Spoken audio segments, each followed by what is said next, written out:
evening. I'm calling to order the meeting of the Policy and Services Committee, Tuesday, May 13th, 2014. Could we have a roll call? Councilmember Klein. Here. Chair Price. Here. Councilmember Schmidt. Here. Councilmember Sharp. Here. 4 present. Okay, thank you. If there are any members of the public here who would like to speak on items not on the agenda, please step up and submit a card. Okay, seeing none, we'll proceed with agenda item number 1. Exactly. Recommend adoption of an ordinance requiring all new multifamily residential and non-residential construction to provide for current and future installation of EV chargers. And Peter, could we have a staff report? Absolutely, you can. I'm going to stand and provide the report because I'm going to go control. Can you get the microphone, please? Peter Pernijad, Development Services Director. Happy to present before you today. We have an EVSE ordinance. This is a continuation of the work that we brought to you last year. The direction from Council was to provide an EVSE policy that would deal with all new construction. The first part of that was the single-family residential ordinance that we brought to you in December, and we're following up with the other parts of that. So before you today is a recommendation that you forward this on to the City Council for adoption in June, and we'll work through the various components of this program. So I have here Melanie Jacobson. She's our Green Building Coordinator on contract and has been instrumental in helping us work with our task force in getting this done. So the first thing that we did in response to this effort was develop a task force of stakeholders and working with them to create the policies. We took that policy, vetted it through the DCAG to ensure that we had buy-in from them, and continue to work until we had collaboration and consensus with both the internal departments, which include planning, utilities, and development services. So what I'll do is I'll walk you through our logic, how the ordinance is organized, and what we did to help explain sort of what the impact is to new construction. We pulled some scenarios together and costed it out. So the outline will be, I'll provide you a brief overview of the EVSE ordinance, an overview of the new proposed EVSE requirements, and then the example scenarios, and I'm happy to take questions at the end. So the background to all of this was mobile sources obviously account for 40% of greenhouse gases in California. As we mentioned in the staff report, the governor's initiative was back in March of 2012 was to reduce the increase the goal of 1.5 million zero-energy vehicles in California by 2025. California Center for Sustainable Energy Study, I won't read the slide for you, but the statistics are staggering. A lot more EV vehicles in California than anywhere else, more in this city than anywhere else, therefore in the county. So there's obviously a need of an infrastructure that would support electric vehicles. Some council members even have electric vehicles. We want to make sure that they can charge their vehicles. So the background to this ordinance, back in December, we had the single-family residential come before the council and get adopted. Since then, we've been awarded EV-friendly community by the BACC, the Bay Area Climate Collaborative. This just happened a few weeks ago. We put out the press release. That was great news. That was a great compliment of your leadership and direction of staff. Since then, we've been directed to develop the EV-ready requirements, and we broke it down based on the direct verbiage that came from the council, which was to focus on multifamily residential structures, new non-residential structures, and then hotels, specifically named hotels. So in your packet, you have your staff report, the recommended ordinance with the changes in it, and then the EVSE cost analysis that we'll provide at the end of the presentation.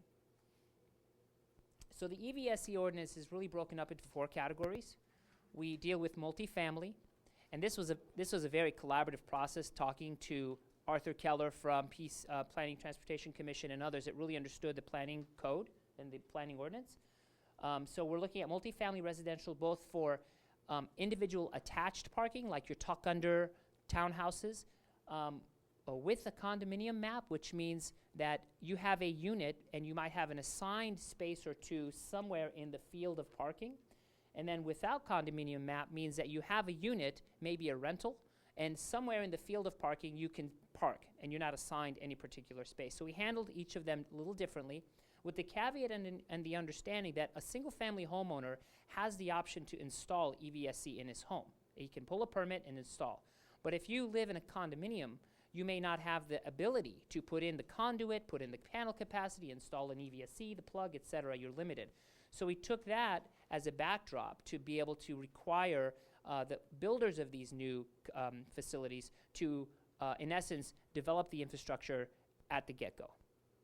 And then we looked at condominiums, and then we looked at mixed use and guest parking facilities. So in addition to dealing with the required parking, we deal with the guest parking. So we have ways to require that. And then finally, the non-residential and the hotels. So both of those, we've got specific requirements on what would be required.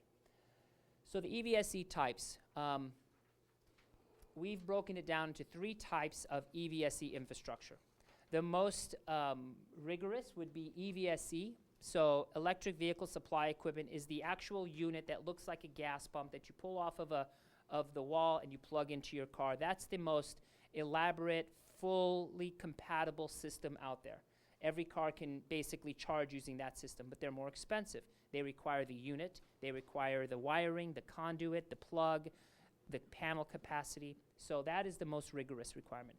Below that is EVSC ready, which means basically you have the raceway, the wire, the panel capacity, and an outlet. So everything short of the actual electric vehicle supply equipment that connects to the plug. We've got members of our EVSC task force. And then finally the conduit only, which is basically the panel capacity, the raceway, and a box where you could install a plug if you decided to install a plug. So that's the 3 categories of EVSC. So let's look at it first from multifamily. So with multifamily, if it's a individually attached parking, like a townhouse, it's the same as a single-family residential parking requirement. So you have to provide 1 EVSC per single-family residential, plain and simple. Without a condominium map, there's 2 requirements. The first would be you have to provide 5% of the units have to be EVSC, which means they have to have the whole package. And then every unit has to have 1 EVSC associated to it. So if it's a 100-unit complex, you need 100 EVSC-ready parking spaces. Really simple. And then if it's not deed restricted, you basically need one space in the field dedicated. So if it's dedicated space, the dedicated space has to be EVSC. If it's not dedicated, somewhere in the field there has to be a 1-for-1 relationship between units and EVSC parking. Going on, so with condominium maps, this is when you've got a unit and you've got an attached, somewhere in the field is an assigned unit, a parking space for your unit. Same concept, you need to have 1 assigned EVSC per unit.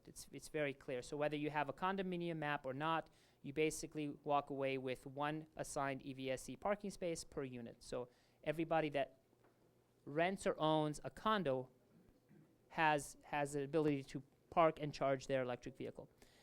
And then the guest parking is as such. So 5% of the guest parking spaces have to have electric vehicle supply equipment.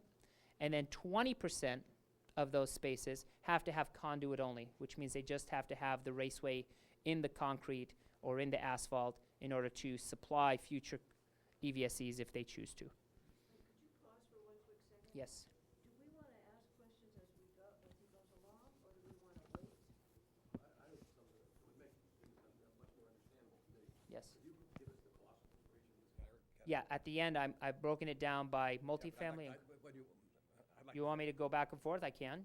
Well, yeah, I mean, it's hard to understand how significant these are without knowing whether we're talking about $5,000 or $2. Oh, okay. So So for example, an EVSC will depend whether you're talking about a single head or a dual head, whether you're talking about a smart EVSC, which can like communicate with other electric vehicle supply equipment, or if it's dumb, which means you just plug it and go, and it can't account for how long you've been there or not. They range in price from like a few thousand to multiple thousands of dollars, and we've broken that down. So if I jump over there real quick. So like you see item number 1, fully featured single head, level 2 charger to cover 1 parking spot is about $6,000. So electric vehicle supply equipment come in 3 categories, level 1, 2, and 3. Level 2 is more mainstream. That's the kind that you'll see in most parking garages. And the fully featured means it's smart. It can communicate with other EVSEs, so you can start to run analytics on how long electric vehicles are charging in which spaces and which ones are available if you started to want to develop a network. So as you're driving up, you look at your app, you see where there's an available space. It would have the intelligence to do that. A unit like that would cost about $6,000. So just give you a sense. And if we've broken all the costs down by how much would the wiring cost, how much would the conduit cost, et cetera. So in this scenario, and I'll jump back to where I was, Yeah, but in this, I just want to have the ballpark. okay, so you're okay with the, No, I just want to, 6,000, I was looking for 3 numbers, okay. and they can be approximate, okay? All right, you have 3 categories, so 6,000 is the biggest one. What's the intermediate? Okay, so, well, that's just one component of it. So if you were to look at the 3 categories of EVSCs, that wouldn't be the majority of the cost. The majority of the cost is the entire package. So, for example, if you're talking about a 30,000 square foot commercial building and you had to apply this requirement to it with everything that we're asking the developer to do, it would cost somewhere in the order of $53,000. So, yes.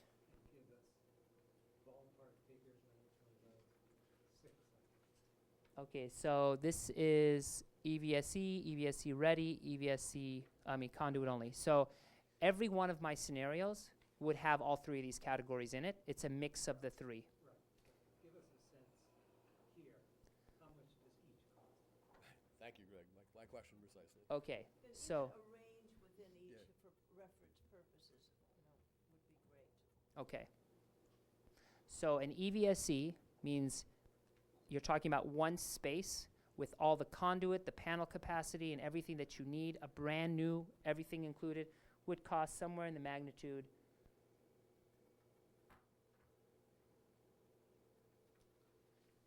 because you wouldn't benefit from the economies of scale, about $10,000 would be 1 space. Now, obviously, if you had 10, it wouldn't be $20,000. It'd be significantly less because you have the benefit of having built-in panel capacity and conduit and stuff like that.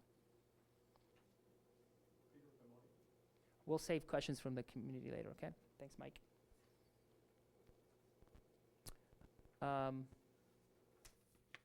So I'll continue where I left off, unless you have more questions about pricing. 2 and 3? Ready, just what does it cost? Oh, yes, I'm sorry. Slide 6.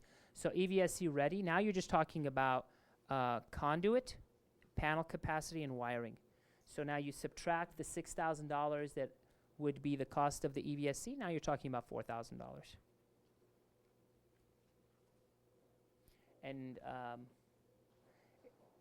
the next category would just be the conduit. Now you're just talking about plastic tubing and the panel capacity and a metal box at the end of that conduit.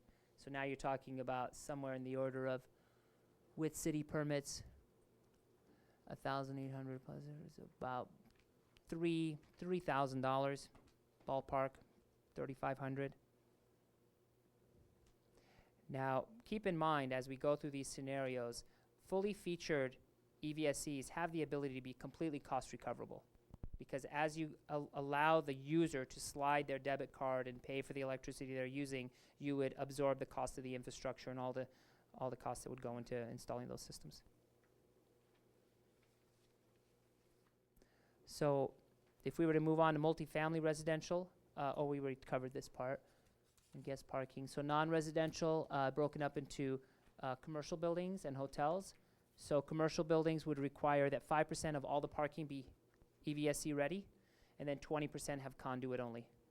So if it was 100 spaces, 5 of those spaces would have EVSE installed in them, and then 20 of them would have just the conduit and the panel capacity. For hotels, it's 10% and 20%.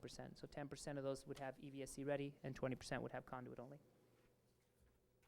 And then these are the 3 scenarios. So in the commercial scenario, we imagined a situation where you had a 30,000 square foot building that would require 100 spaces. 20 of those spaces would require, 5 spaces would be fully EVSE and 20 would be raceway only, and this would be the cost. So basically $53,000. Building a brand new 30,000 square foot building at today's land costs and construction costs, you're probably somewhere in the magnitude of about $15 million plus. So just to give you a frame of reference. So scenario 2 is a multifamily project. 30 units would require 30 EVSE parking spaces, and then the guest parking of that 30 spaces would require the subsequent parking for those EVSEs. So again, so a situation where a multifamily, this would be, would this be the deed restricted or? Yeah, the non-assigned. Okay, so these are the non-assigned parking spaces, would be about $88,000. And then the assigned would be about $68,000.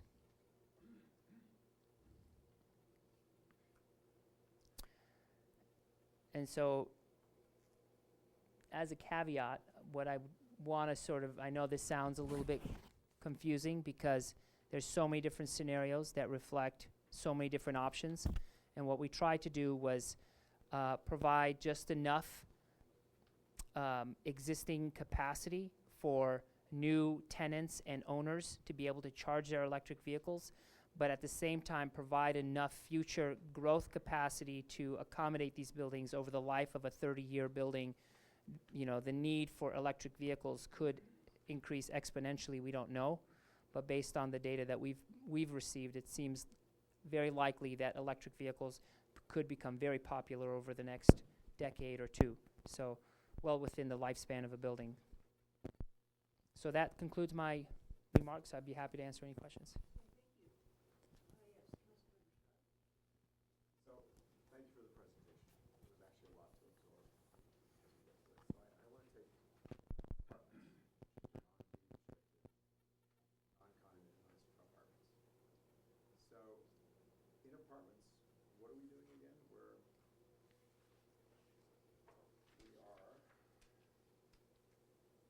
5% of the units will be EVSE? Yeah. Right? And 1 EVSE ready per unit. Right? That's right. So that means what for a practical point of view? Okay. So there's a 100-unit complex. Okay, 100-unit complex. That means there'll be 100 EVSE ready parking spaces. I mean EVSE parking spaces. So 1 space per unit. So there will be 100 EVS ready. EVSE. That means the conduit only. Does that mean that? So when you say that, that means like at people's houses, right? Because all you do is you plug it in, right? So there's just a plug there that you plug it in using your own charging equipment. No. So in the multifamily, what we were requiring is okay. So there's 5%, and then the EVSE ready. So yeah, I'm sorry. So 5% of the units, 5% of all the parking spaces will be EVSE with the contraption on the wall or freestanding. And you're right. The 1-for-1 would be the plug. So you would have the NEMA outlet where you would be able to charge your car using a plug. So right. So most of these cars, in fact all of them, Right? come with their own equipment. Correct. So you'd have 1 space, 1-for-1, right? Yeah. Where you could just plug it in. Right. And this is where people live, Right. right? So then you have 5% of units. Is right? Of which you have the full contraption. Right. Why would you need the full contraption at all, except in guest parking spaces? Well, the 5% of the, now is it the 5% of the guest parking, or is it 5% of the required parking? It looks like it's 5%. 5% of the guest park. Guest So parking. it's just I 5% think. of guest parking? That's right. Okay, that's the part I was missing, because it just says 5% of units. Yeah. Right, No, it is. so that one is, oh yes, Melanie Jacobson. Oh, sure. Melanie Jacobson, Green Building Consultant to the city. So in the case of the application without a condo map, these would be rental units where people don't own the facility and they don't have any power to install any sort of equipment. So in that situation, we'd have the actual EVSE equipment already installed for their use, and that would be 5% of the units in that building. So it would be plug and play. Okay, now you're losing, you said two different things. Sure. So what I actually understood was, in 100, we have 100 units. There's what is on 200 spaces, maybe a little bit more. So we're roughly at 50% of the spaces. You could take your own electric vehicle and plug it into the wall because it comes with a plug-in equipment. So all of the tenants who own one electric vehicle have a place to charge their car. Right. Right? And none of those are EVSE fully functional. They shouldn't be. Correct. And then you have the guest parking. And what's our parking requirement on a 100-unit building for guest parking? It would depend on, Make it up. Yeah. Let's say it's 1 per 5. So that would be 20 units. Is that, so we'd have 20 units in additional in guest parking. Right. You're saying of those 20 units, 5%. 5%. 5%, so that would be one unit. So one unit would then have the fully functional charge. Correct. Okay, and our ordinance is gonna be written that way, right? That's the guest parking, because obviously if they put it in some other parking, it wouldn't make sense. Correct. right. And so then the idea is that on that one unit, the landlord may charge people for the electricity. Right? On the rest of the units, are they gonna be individually metered to the individual units of which they're assigned, or it's probably too difficult, they tend to move spaces around. So the landlord just eats that, which is fine with me, I just wanna understand it. And so that's the plan. Right. Our thinking, you talking to the DCAG and the developers in the EVSC task force, was that there's a lot of variety of options that the builder, the developer would want to exercise. So rather than force them to choose one, we leave it open to them. What we do is require them to maintain a certain amount of panel capacity, and then they choose how they want to charge or absorb that cost, whether it's per unit or across the board, or that there's a lot of different scenarios, and we tried to keep the ordinance as flexible as possible. So that makes sense to me in multifamily. And then for condominiums, again, each unit with a deeded space or non-deeded space, does it make a difference? Well, the only difference is that if it's a deeded space, then, for example, if you have a 2-bedroom or a 4-bedroom condo that has 2 dedicated spaces, we would only require one of those spaces to have the EVSC ready. And the other space would, that makes sense too. And then you'd have a certain percentage of guest parking, and you're still at 5% on the guest parking. Correct. Right? And that's the range of residential, right? Right. Then we move to hotels, and you have a certain number of guest parking. It's only guest parking then, right? Obviously, it's all guest parking. Right? Well, they have some employee parking, right, don't they? Or Well, we just look at the total number of you look at parking. the total number of parking. Right. But what's our requirement on hotels? So for hotels, it's 10% of the spaces shall have EVSE, Yep. and 20% shall have the conduit only. So, okay, and the rest of the conduits, so you can increase it. Got it. And then for office buildings, let's go back to that. 5% and 20%. 5% and 20%. Why 5% on office buildings? That actually seems pretty low. Well, the thinking is that you're creating a system, an ecosystem really, to be able to charge at home, charge at work, and then we're still going to be working, well, Why is it 5%? That's pretty because low. we thought it would be duplicative if we started raising the number of commercial parking spaces too high. Because again, our logic in the EVSC task force is that if you require more and more homes to have EVSC charging, people will typically charge at home because their cars will be there overnight and they'll charge in their own space. Yeah, but what percentage of people drive in from other cities that may have a car? Well, we can't control their Right, so you situation might there. be able to charge.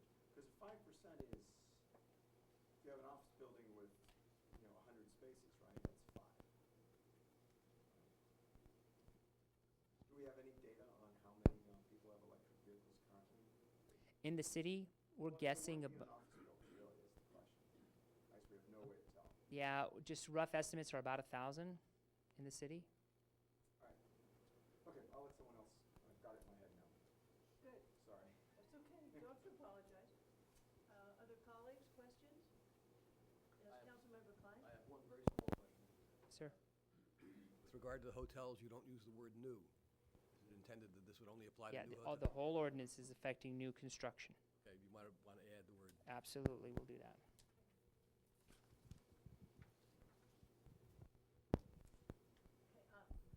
Thank you. My question is on the origin of the percentages that you are suggesting in the ordinance. I'm assuming this is based on a formula or a factor or some approach that has been used elsewhere, or what's the basis of these percentages that you're assigning to these different categories? That's a great question. We used a variety of techniques since we're really we're on the cutting edge of this innovative policy. So there aren't other cities that are doing this work. We're really setting the stage. We looked at LEED Platinum buildings and what they require. We looked at some standard practices that very innovative commercial developers are using in their approach, and we kind of vetted it among the group and what would be digestible in the development community, what would they be willing to accept, and kind of just use some logic. And so we really built in a lot more into the capacity to build more than we did in the requirement to put it in today, which is the same approach that we took with the single-family residential. Thank you. And do you think it would be prudent or advisable to, maybe it isn't written into this, but to re-examine this every 5 or 10 years? Because as we kind of move forward, practices change, people's purchasing habits change, there may be wider adoption. Yeah. Is that kind of your thinking? Yes. That was an easy answer. Yeah, I'm still struggling with it. Could you go to scenario 2?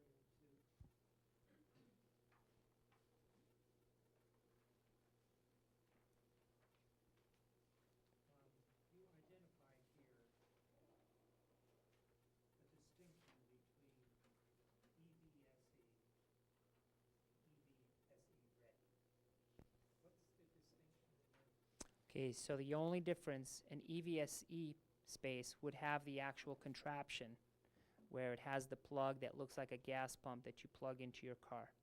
EVSE ready means it just has a plug like you would find in your electric dryer at home.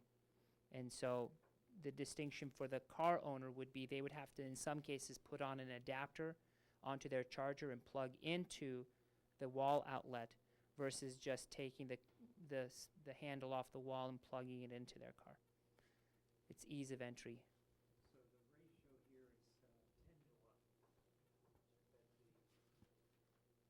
That the full service EVSE is not in great demand, not necessary. Why do you have any? Well, our logic there was that in multifamily projects, the tenant or the owner of the condominium doesn't have the ability or the flexibility to install any equipment in the parking space. And if he did, he would risk the loss or the theft of that equipment.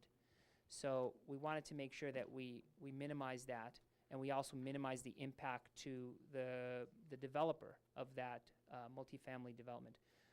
Knowing full well the technology may change over time and charging technology may change, we tried to keep the the EVSC requirement to a minimum. Does that answer your question? Well, it's much more expensive. I still don't see why you're.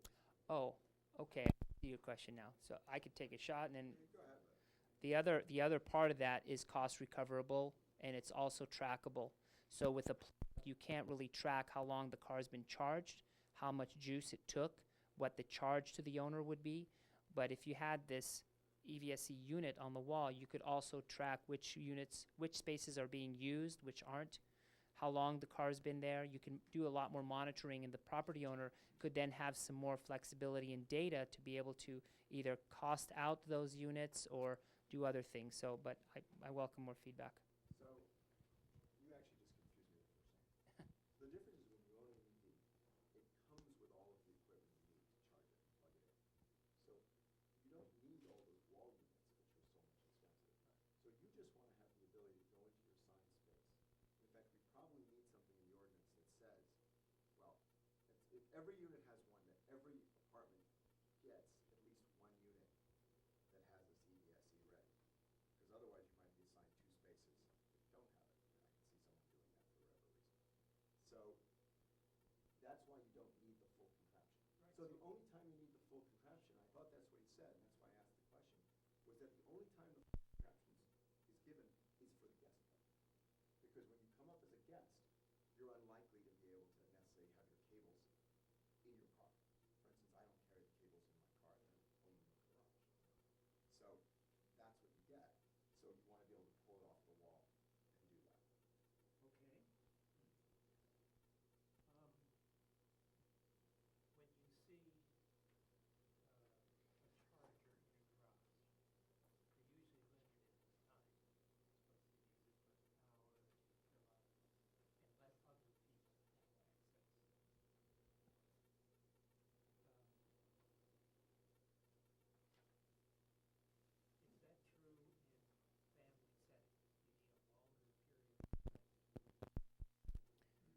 Are you asking how long does it take to charge the car, or if there's going to be any restrictions to how long you can park in the space? Have a limited number Okay. spaces. You have to make sure other people have access to them. At this point, there's nothing in the ordinance that would restrict how long you were sitting in the space. So there's nothing in the ordinance right now that would limit how long you could be parked in, say, a guest parking space. You could park as long as you want in your own space because that's yours. That's just the way it's written. The only way really to monitor that, I mean, the technology is advancing, and so I mean, there's a lot of arguments to this, but But you might have different rules in commercial space from the landlord may want to regulate how he assigns the spaces or how long people can park in those spaces. I don't think the city, Is the parking space the same size? yes, So this would not add any parking area. that's correct. That's correct. It is striking that your cost for multifamily is 60% higher than commercial buildings.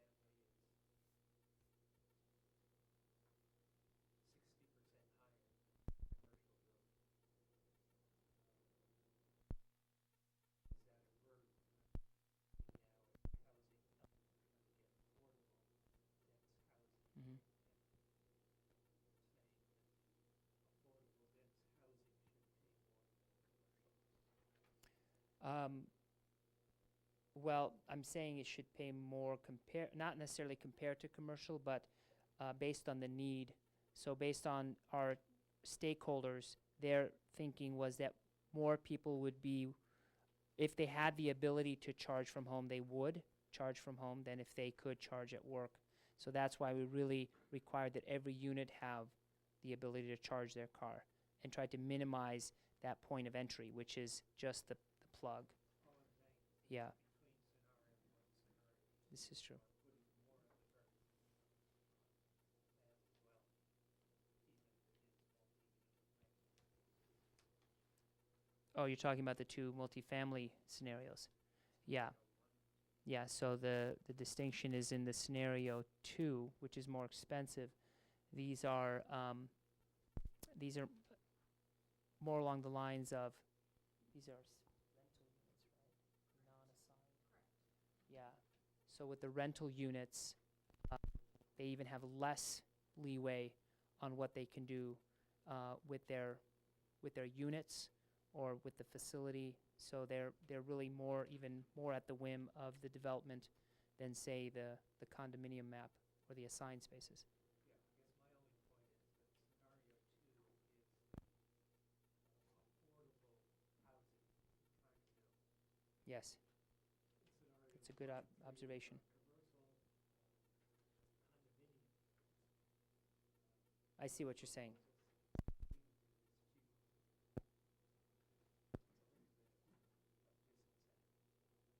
does this fee compare to the other building fees that would be imposed on similar sized buildings?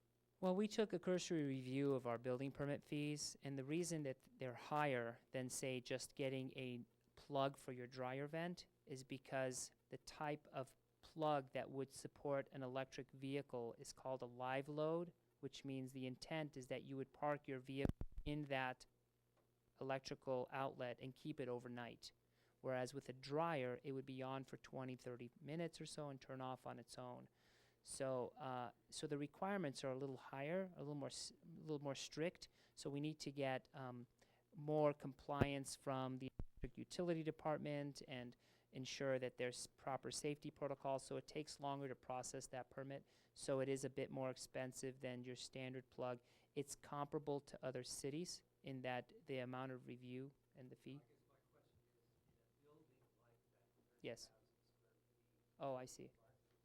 What's the total amount of building fees and charges that are associated with this building? How does it compare to the $88,000? Well, it's $555 for scenario 2 versus $740 for scenario 1. Because scenario 1, you're installing 5 chargers and only 3 in scenario 2. No, I'm just looking at the bottom. Oh, I'm sorry. 88,000. Yes. And I'm asking the question, the city imposes a number of fees on buildings for all kinds of in-lieu fees, park fees, library fees, inspection fees, and so on.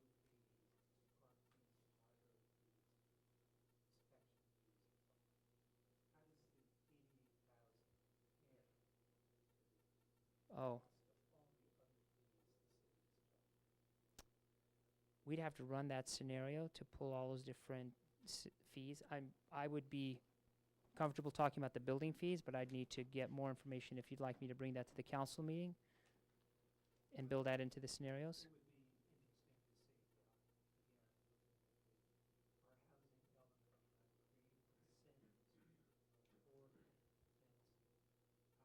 Yes. Would like to know how this fee compares. To all the development impact fees. I hear you. Okay, we can take a look at that.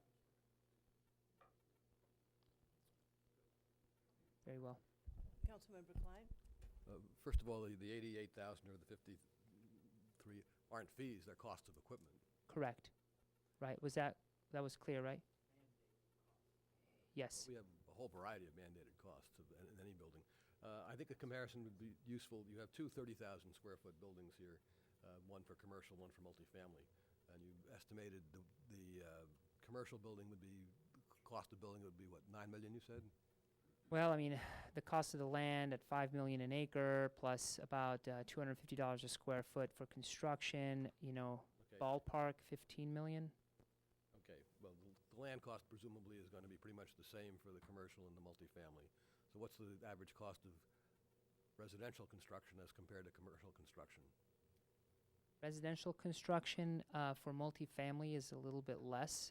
It's typically about anywhere between $150 to $200 a square foot. Okay. All right, so if we're talking about 15 million and maybe 14 million for the, and if I'm doing my math right here, 1% would be $140,000. Mhm. And this is, so we're talking about roughly a 1/2 of 1% increase in the Yeah. cost of construction on the residential side. Yes, sir. Thank you. One quick question, just clarification. Are we giving any leeway to affordable housing complexes? Or do we make any distinctions here? Because that was, I think, implied by Councilmember Schmidt's question. So could you just clarify that for me? There's no built-in incentive, but again, that's a policy choice if we want to do that.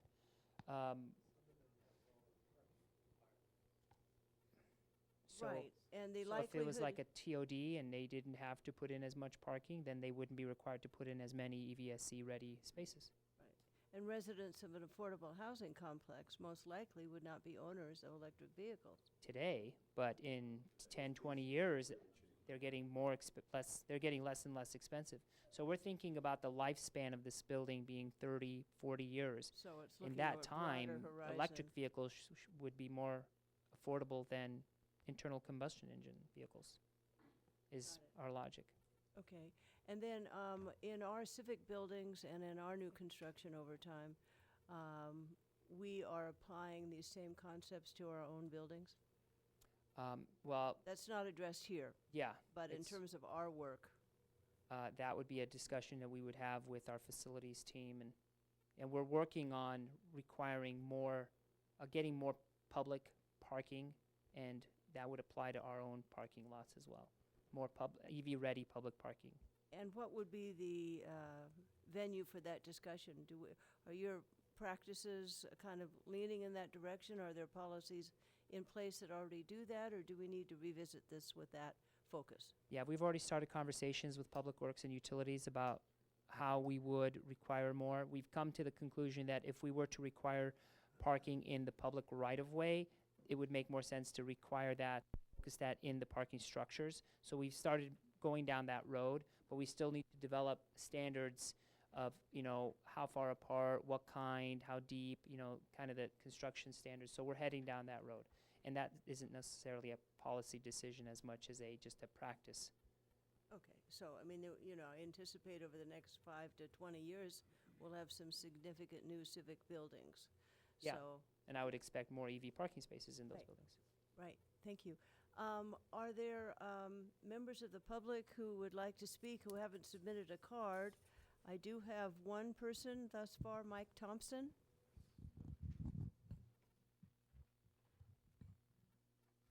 So first, I'd just like to commend the city of Palo Alto for empowering us to, do the EVC task force and looking forward to having EVs and reducing the carbon footprint. Because without that, we wouldn't have the opportunity to be here and move the future forward. I'm an EV driver of 15 years. I am recently a board member of San Francisco Bay Leafs, which is one of the largest leaf owners organizations in the world. And I'm the director of charging infrastructure for that organization. And full disclosure, I also happen to work for a charging provider as of the last year called ChargePoint. And so I bring a lot of the knowledge as a driver and from that role to this. One of the things that comes here is you have widely variable cost.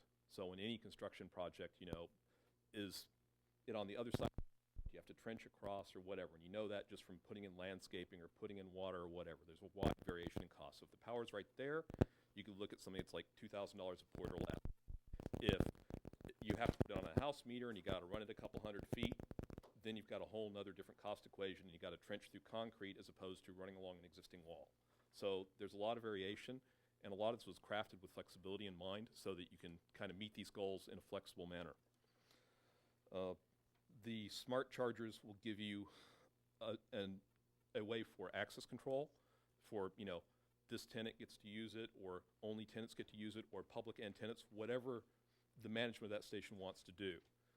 You can also use the smart chargers to drive behavior. You can use pricing, or you can use access restrictions on it so that you can balance the usage of the station. You can also use it to recover the cost of the station over its lifetime. So this isn't always a negative cost. It depends on the policies you set around that, and the developer could recover these costs or more. The installation costs, of course, can be challenging. So it's something you have to look at, but there is flexibility in here, and there are ways to recoup a lot of that. When you're looking at putting in a building, of course, we've seen the cost for the entire project. Well, parking spaces themselves are on the order of $60,000 fares, right? So just by having a car there, we've already made a substantial investment in that. And so, yes, we're putting in an additional investment that is noticeable, but we've already made a sizable investment just to have a vehicle there, and why not make it electric, or at least have that option for those people who want to. On the cost of EVs, some of them are $200 a month and less for a lease, so they're becoming quite affordable, and you're looking at $4 a gallon gas, and maybe that's going up. We'll see where that goes. We have yet to see the used EV market emerge, and so for people with short commutes, used EVs should become a very attractive option, particularly when you look at reduced maintenance cost in an older vehicle. So, again, you can use pricing and various other things, smart EVSE, to drive behavior. You can also look at the smart EVSE, and a lot of the stuff that we used for basing what we came up with came off of the chargers downstairs that are smart EVSE, and we could see how many sessions are run per day and how much energy is dispensed. And without that data, we're kind of flying blind. So there's a lot of information richness and services you can provide to a driver, like you've been unplugged or your charge is done through a smart charger. And there's a common accident where you leave your charge timer on and you walk away and your vehicle's not charging. If you have a charger that's not smart, you go away, come back 5 hours later, your car's not charged and you didn't know. If you have a smart charger can say, you've been plugged in for 15 minutes, you haven't drawn any energy, maybe there's a problem, right? And then your day's plans don't get changed. So that's a handy thing to have. Thank you. Could you wind up your comments? Sure. Yep, I'm on the end here. Your time is up. So on the bring your own EVSE, that's an attractive thing. Cars come with them. They tend to be level 1 EVSEs. That gives you at most 40 miles recuperation over the night on a 120 outlet. It's got to be a good 120 outlet. You also have some protection issues with that in that it could be easily removed by somebody else, maybe some damage issues, stuff like that. So if you want to be EVSE friendly or EV friendly in public settings, you want the plug attached to the wall so that drivers don't have to drag this out and deal with that. Thank you. Okay, thank you very much. Did anyone else want to make comments? No? Okay. Councilmember? Okay. Okay, comment, and I'm willing to entertain a motion.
So again, not trying to tie the hands of the developers, we wanted to give that option for the individual commercial building or multifamily building developer to realize if they wanted to. What we could do is, that would be a policy choice, really. Yeah, but I think it's, yeah. With that, I will move the staff recommendation with the coming back and putting in the statute that the EVSE ones, which are the fully functional electric vehicle chargers, go in the guest market.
I think it's market-driven.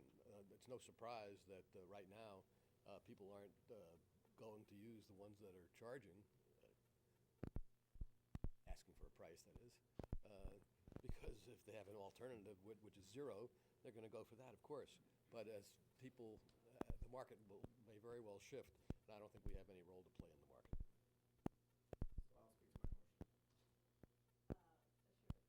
So I'll speak to my motion. So, I think if this is market-driven, we shouldn't be doing this at all.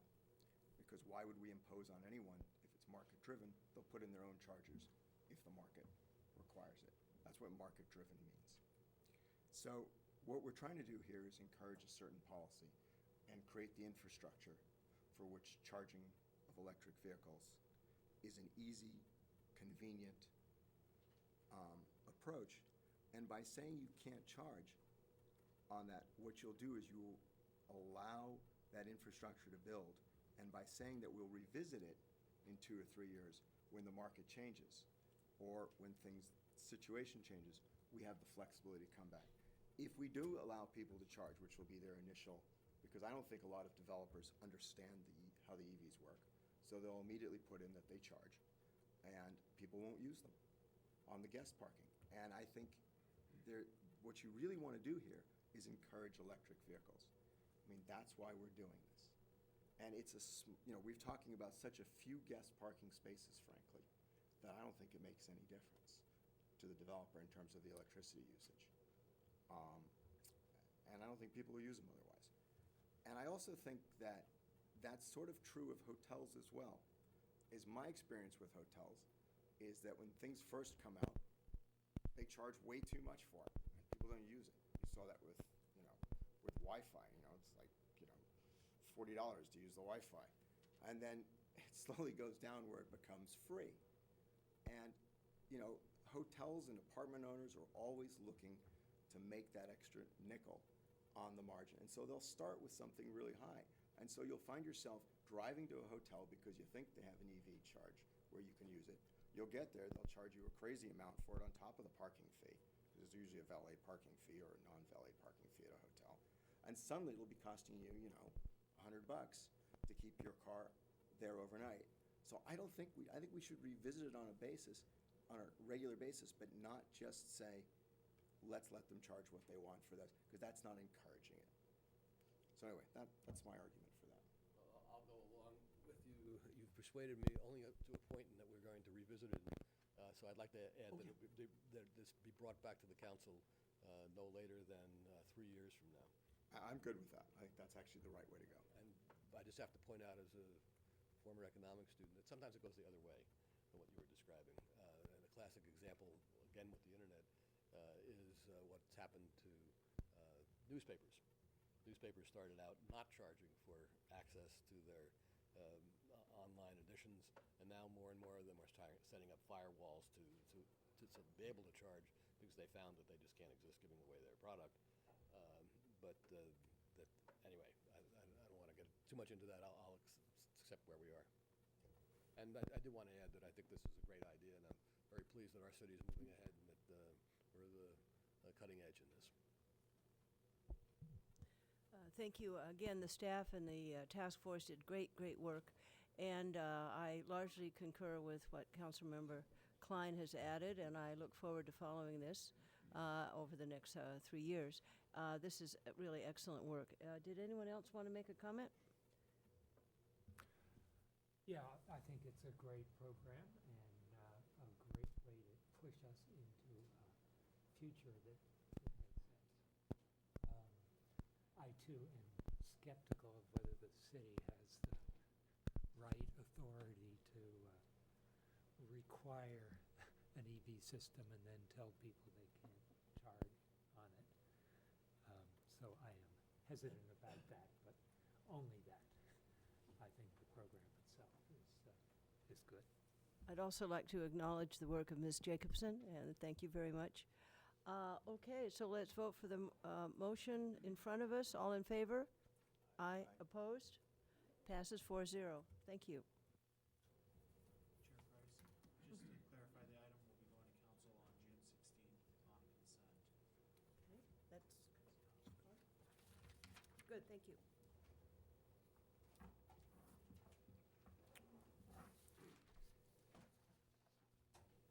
Okay, agenda item number 2, review and approval of the 2014 state and federal legislative program.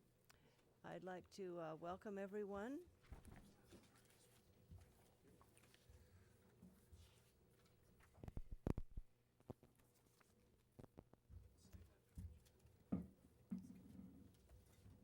And for everyone's benefit, could you all introduce yourself, and then who is starting first?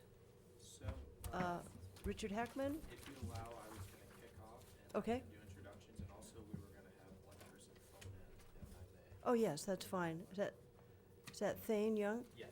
Okay, good. And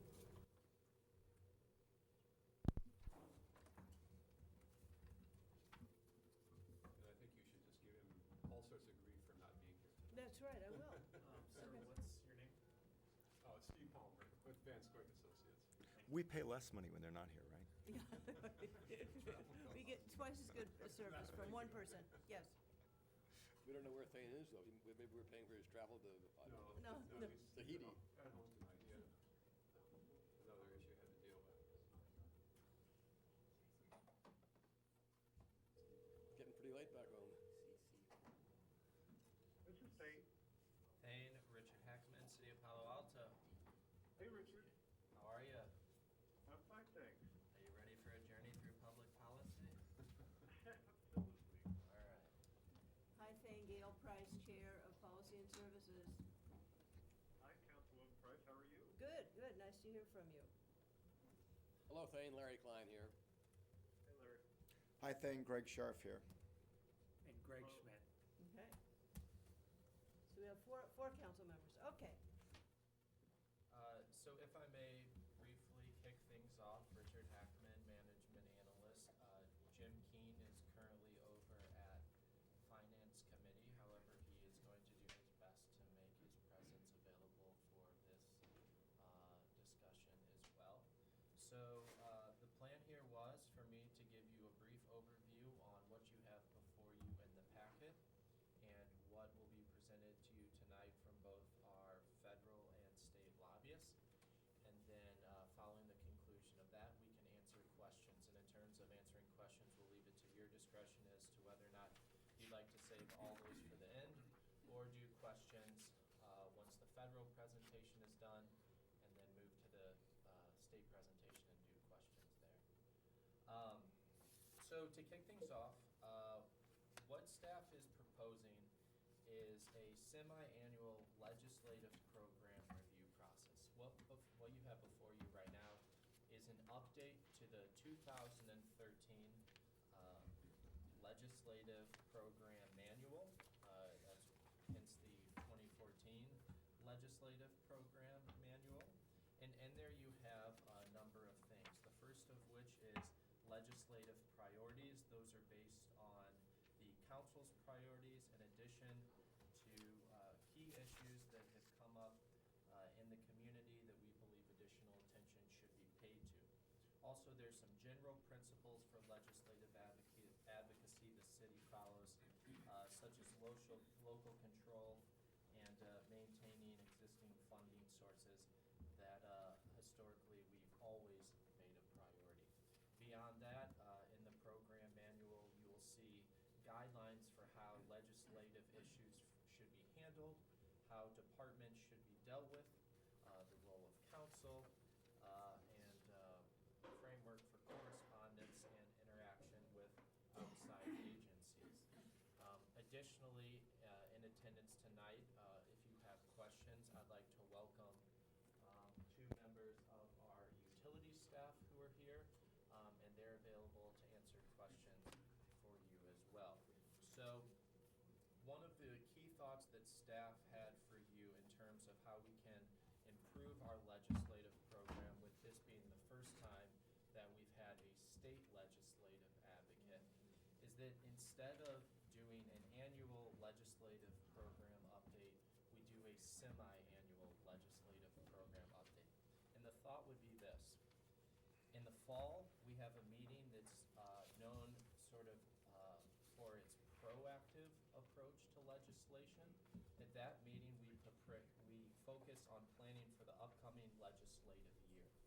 we as a city work towards deciding what issues we might want to push, and that allows us time to reach out to different elected officials and gain their support in helping carry legislation once the legislative year begins. That would occur sometime in late October or early November. The thought would then be that we would come back in the springtime, late April or early May, as we have historically and are currently meeting now, and have what is a more reactive legislative session where we respond to issues that have arisen during the legislative year, and we also evaluate the issues that we brought forward in the fall and how effective they have been. At both of these meetings, we anticipate that policymakers will give us additional direction on where we should focus, what direction we should head in, and where they think our time is being spent well and where they think it could be spent better. Also, we feel that by splitting these meetings up, it'll give us more opportunities to focus specifically on what's current and not play as much of a predictive role. Another thing that meeting semi-annually would allow us to do would be to update our guiding principles based on the current state of affairs. So that's the thought. Before you have a program manual. If you're in agreement with that plan and the program manual, it would be taken to council for approval, and then it would come back to you in the fall, at which time we would have a proposal for you on legislative action we might work to proactively take going into the 2015 session. So with that, I will pass it off to Steve and Thane, who's on the phone, to walk you through what's been going on Capitol Hill in Washington, D.C., and he'll be available, as I said before, for any questions. And thank you. And before we proceed, I'm assuming that after we hear the presentations and we ask questions, that if we have comments about the manual here, that we could make comments this evening. Absolutely. Okay, because I do think that's useful. Right. Okay, thank you very much. Council members, thank you very much for the opportunity to be here today. And I, along with Thane Young, who is on the phone, will try to outline for you some of what's going on in Washington right now as a context, and then in that context discuss some of the city's priorities. Let me start by saying late last year, and first of all, several of you were in Washington earlier this year, so you're well aware of the broader context of what's been happening. But for others, late last year, when Patty Murray and Paul Ryan came together on the bipartisan budget agreement, it set the stage to create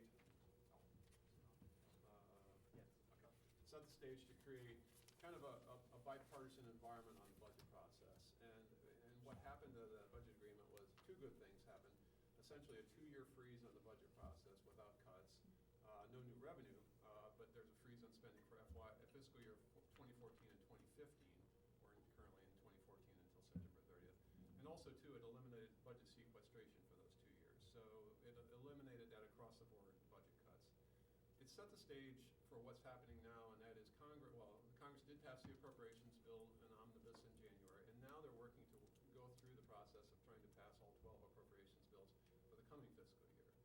Now, what does that mean for the city? Well, what that means is with a freeze are the continuation of grant opportunities, both discretionary grants, like Tiger grants, like the Department of Justice grants. There are any number of grant opportunities, the Corps of Engineers, which Thane will talk about in a few moments, but also, too, formula funds. The Community Development Block Grant Program is a priority, obviously, for the city. And what has come out of this budget freeze, and even the Republican House last week marked up a bill that reversed a cut that President Obama proposed, about an 8% cut in CDBG, so that the full $300 million is going to continue to be funded again in this coming fiscal year. So this budget environment has created a lot of, I won't say peace and harmony, but at least a goodwill in terms of moving ahead. Having said that, then, a lot of that harmony is limited. A lot of that harmony is carried over into more policy issues. Let me talk about that first. Earlier this year, while it doesn't affect the city directly, the Farm Bill passed. Obviously, the SNAP program does affect some people. The Supplemental Nutrition Assistance Program, there was about an $8 billion cut in that program over 10 years, much less draconian than the House had proposed. The water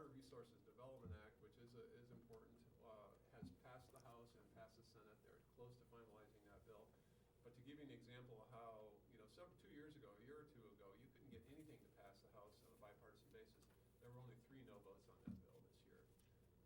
And the transportation bill, which is important for projects in the community, the 101 pedestrian bridge, there are a number of different other opportunities that come from this bill.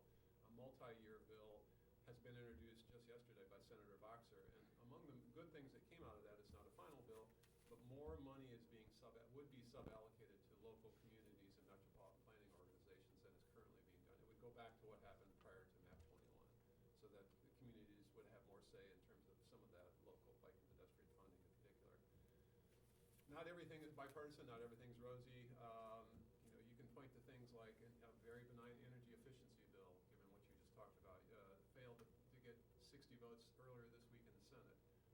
It was a bipartisan bill, couldn't get enough votes to pass because of other procedural issues.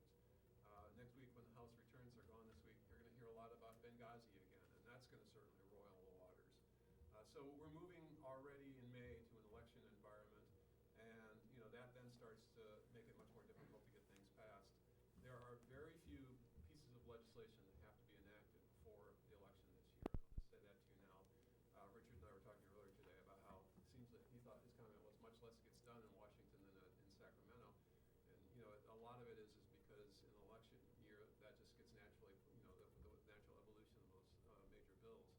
One bill that does have to pass, has to be addressed, is the Highway Trust Fund is running out of money. And that will be essentially, to say it's broke is not right. It will go into a negative balance for projects at the end of July for the highway program. For transit programs, it will still be solvent at the end of the fiscal year, but will then slip into the red after in October. So Congress has to do something, or they don't have to do something. But if they don't, you're going to, Caltrans will stop issuing, letting new bids for projects, and transit agencies, including BTA and Samtrans, will start to issue notices that they're going to have to stop service. And so those are the kinds of things that if Congress doesn't act to restore solvency to the Highway Trust Fund, will come very quickly this summer. Real quick, what happens then after the election? Post-election lame duck environment, which bills could conceivably be done, immigration reform, a transportation bill, once they solve this financing issue. So things that are important to the city, like taxing internet sales, could actually get done this year. I think there's a strong possibility of that. And not all issues are legislative, and I want to point that out too. As you know from having your trip to Washington, over the last several years, a lot of the things that we work on for the city are regulatory in nature or administrative. And one regulatory issue that we've been brought into, and I welcome your questions, but we've been brought into over just the last week, is the whole environmental assessment of what the FAA is doing in terms of routing aircraft in this area. So that is something, again, I'm happy to answer any questions about. We've engaged already our congressional offices in the House, and I've reached out to people I know at the FAA to try to get more information. But we're trying to help the city in terms of addressing those issues. And Thane is working on a number of water issues. I'll let him describe for you tonight. Yeah, thank you, Steve. Just real quickly, I wanted to bring you up to date on where we are with San Francisco Creek, a little bit about the drought legislation, and then talk about a pending rule that has been proposed by EP and the Corps of Engineers that could have an impact on cities' stormwater and water reuse programs. First, on San Francisco Creek, we have really good news with that.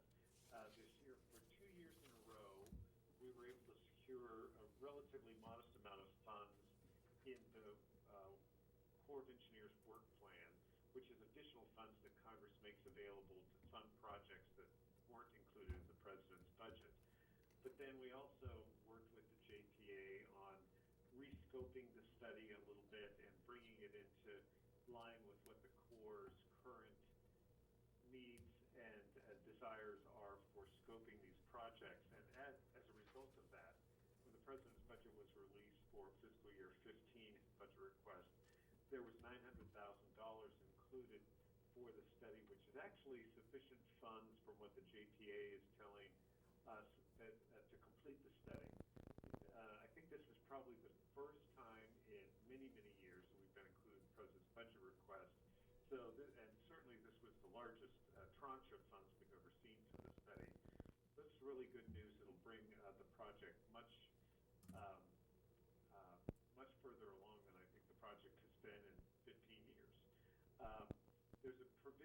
within the Water Resources Development Act, which Steve mentioned earlier, they actually have reached an agreement on a conference report for that bill. And while there isn't a provision in it that specifically addresses San Francisco Beaver Creek, there's a policy provision in it that we're paying close attention to that would allow us to get credit for any early work that the JTA does on the first phase of the project.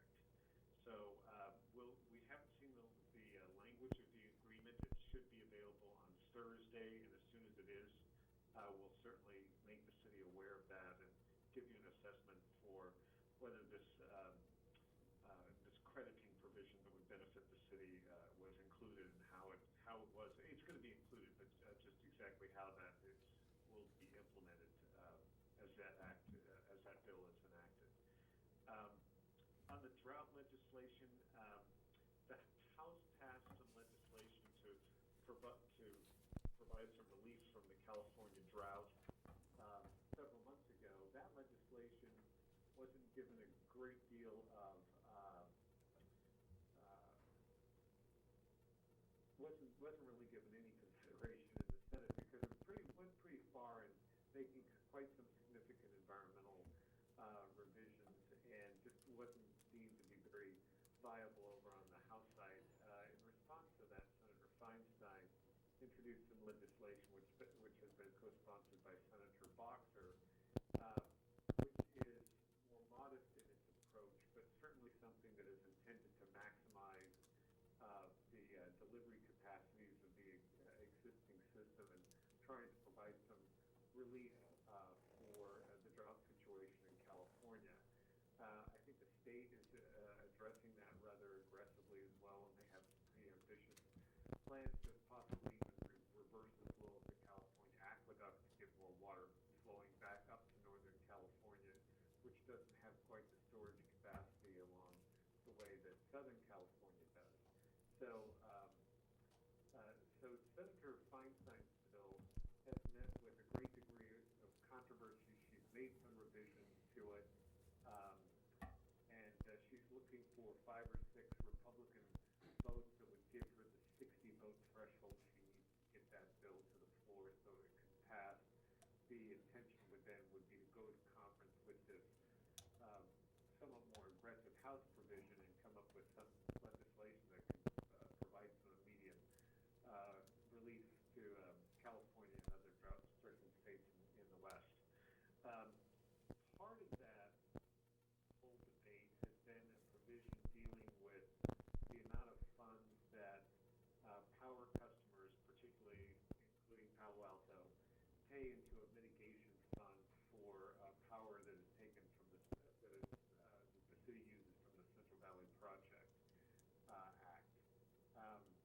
There was an attempt by Northern California Power agencies to include a provision in Senator Feinstein's drought relief legislation that would minimize the amount that the power customers have to pay into that account.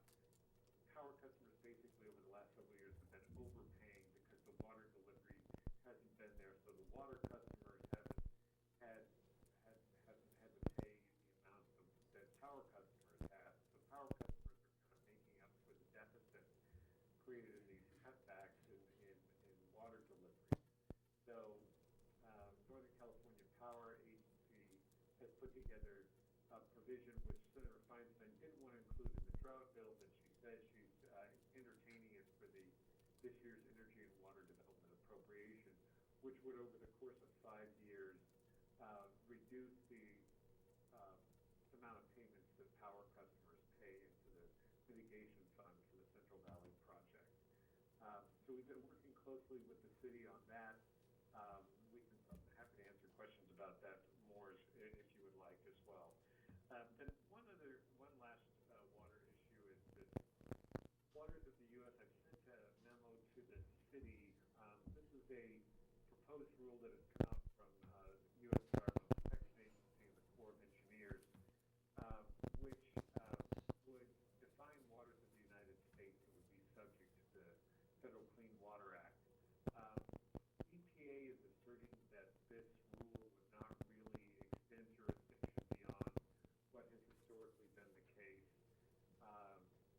my read of it and the read of just a lot of other um, industries, public agencies, including Conference of Mayors, National League of Cities, NACO, is that that's really not quite true. We're really, with this rule, we could potentially see some dramatic changes in the way that stormwater is regulated. The cost of stormwater control could increase significantly. It's also the case that water reuse projects that Palo Alto is participating in with other cities in the San Francisco Bay Area, those facilities could be affected by this rule, as they would have to be managed differently if they're deemed to be waters of the U.S. Some of the other provisions in it that I think cause some concern is that it's actually related to the drought situation, is that the California Aqueduct, Colorado River Aqueduct, they themselves would actually be deemed waters of the U.S. under this rule, which would involve multiple layers of federal agency review and oversight. So plans such as what is being considered to reverse the flow of the California Aqueduct become significantly more complicated under this proposed rule. So we're looking at that rule closely. There's a 90-day public comment period, which I feel pretty strongly is going to be extended because of the degree of concern that's been raised about the rule. But it's definitely something that we're sharing with the city staff and asking them to take a real close, hard look at it so that we can prepare comments that would reflect all of the concerns and interests that the city would have in that proposed rule. So I'm happy to answer any questions you have on any of those projects. Thank you, Gail Price. I had a question about the efforts by Feinstein and Boxer. What is the likelihood that that will move forward? I mean, if they're trying to seek are they seeking other co-sponsors? They can't get it out of the Senate? I mean, what is that? Could you quickly give me a couple sentences again about the likelihood of the essence of what they're trying to do being pushed forward or not? Yeah, they've made some modifications in the bill so it wasn't just California specific. They took out, there were some funding provisions that they put in, which they've since taken out in order to attract more Republican support. They do have some Republican support now, but they don't have quite enough votes to actually meet that 60-vote threshold. They're still working very aggressively on it. I think Senator Feinstein remains somewhat optimistic, but you know, at this point, I can't really pull out a crystal ball and tell whether she's going to be able to get it over, get up to the 60-vote threshold that she needs. So she's working on it very hard. She asked when NCPA approached her about this other provision, she asked that they please let her look at some other alternative approaches because she didn't want to encumber an already difficult bill with yet one more provision. So she's doing the best she can to try and pare it down to its essence so that she can get these additional votes. The longer she goes without being able to get them, I think the more difficult it becomes to actually get to that threshold. But on the other hand, now's when the dry season is really upon us, and the impacts of the drought are going to become even perhaps more dramatically illustrated. So maybe that'll help as well. But I really can't predict. I would think she could get support from Texans and people in the Southwest, given the drought conditions, but that's just too logical, isn't it? It's not political. Okay, Councilmember Klein. One question for Steve and one for Thane. Steve, I have my mic on. I don't know if I know you were at the Department of Transportation. Did you ever work with the FAA while you were there? Quite a bit, yeah. I think, at least I was stunned by the testimony we had before high-handed nature of the FAA and the fact that so many of their flight paths to SFO are right over some of our neighbors in Palo Alto. So could you give us a little more color as to what's going on at the FAA and what are our chances of getting a good hearing? You hit it right on the head. I actually, before I was in the Clinton administration, was staff director of the Senate Aviation Subcommittee for 7 years, so I know the FAA very well. And they have a terrible not invented here syndrome. In other words, if they came up with it, they're all behind it, and if they didn't come up with it, they don't want anything to do with it. And they treat people, and I think many people in the public, in municipalities, like, go away. This is not an issue that you really have any knowledge of. We're the experts here.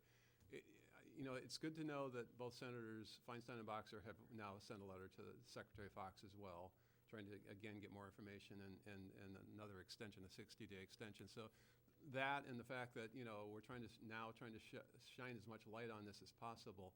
I can't predict how it'll come out because they do have a terrible autocracy that they try to, prevail on people. But it is the kind of thing where, by appealing to the political channels, hopefully we'll make some headway in terms of getting additional information for the city and this region. Good, thank you. And I guess this is your question as well. I'm sorry. Sorry, Thane. Sorry. Where do you think we're going with regard to the Transportation Trust Fund? I see that Senator Boxer had two Republican co-sponsors on the bill. So She did. Is it going to happen, or I know you don't have a crystal ball, but what's the general feeling? Well, there are really two issues, and that is, one is the solvency of the Highway Trust Fund. And I think in the very near term, the only plausible answer that anybody can agree to, I think, is a general fund transfer. And it's somewhere in the range between $5 billion to get to the end of the fiscal year and $10 billion to get to January 1st. So, House Republicans haven't been too wild about that. But that, I guess there are three options. Like I said, they could do nothing and run out of money. They could make a general fund transfer or raise taxes. And I think right before an election, probably the other two aren't too palatable. So I think a general fund transfer. Senator Boxer and her Republican counterpart in the House, Bill Schuster, have both said they want a transportation bill. Everybody says they want a transportation bill. If they can fix the revenue issue, I think they'll get there. Thank you. It might be early next year, though. I should finish it with that. It might take that long to get the revenue issue fixed, figured out. In an election, in a lame duck session, that can be tough to do. Wouldn't that mean that we'd have, as you used in your earlier remarks, that Caltrans would be forced to stop letting contracts? I don't think there's a political will to let that happen right before an election. I think more than likely it's a two-step process, a short-term transfer from the general fund and then some long-term solution. It's interesting. The president has not proposed draft legislation for anything, including health care reform, until he sent this draft bill for what he's calling Grow America, his version of a 4-year transportation bill. That's the first draft legislation he sent to Congress in 6 years. Presumably that means it's a priority, and maybe after an election, there is some growing consensus about, tax reform or expatriated taxes or gas tax revenue. Hard to tell. Thank you. I have a question. I'll get quickly on the FAA. To what degree are we coordinating with other mid-peninsula cities or county government, San Mateo County government, et cetera, to address this concern about the routing as it impacts this part of the peninsula?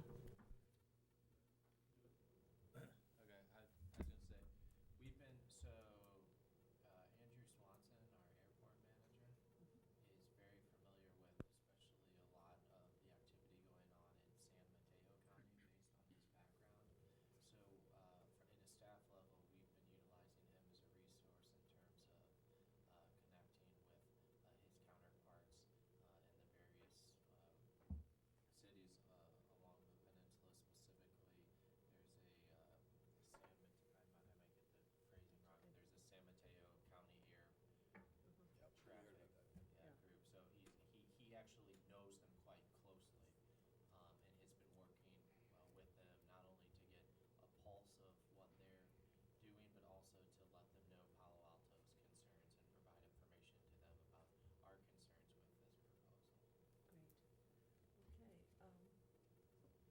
Councilmember Scharf. So I have a couple things. First of all, I may have missed it, but what is the actual fair housing rule that we're monitoring the progress of? Kenny, do you want to do that? I've got to go back and consult my, there was a fair housing rule that we were concerned, the city was concerned about, last year. And I've got to go back and refer to my notes because I cannot recall exactly what that issue was. Okay. So some of these things, like the CVPI mitigation payments, I don't know if council members know much about that. That may be worthwhile for at least the Policy and Services Committee to get a good handle on. But that actually threatens the viability of our hydro in terms of costs, given the escalating costs there. And Palo Alto, of all of NCPA, help me out. What are they charging us these days for it? What is that, $3 million or something like that? Can you please state your name?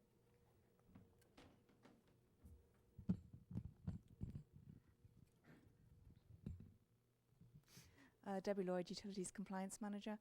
I think we're up to 3 million for this year, or it was doubling this year. It's been 30 million over the course of the program. I mean, the short answer on this is that there's no accountability, there's no transparency of where this money goes, of what it's actually used for. It seems a bit like a slush fund that people use back. They take our money, it goes up every year, there's no ability to say, what to do about this. And Palo Alto, of all the NCPA members, is the one that gets hit the hardest on this.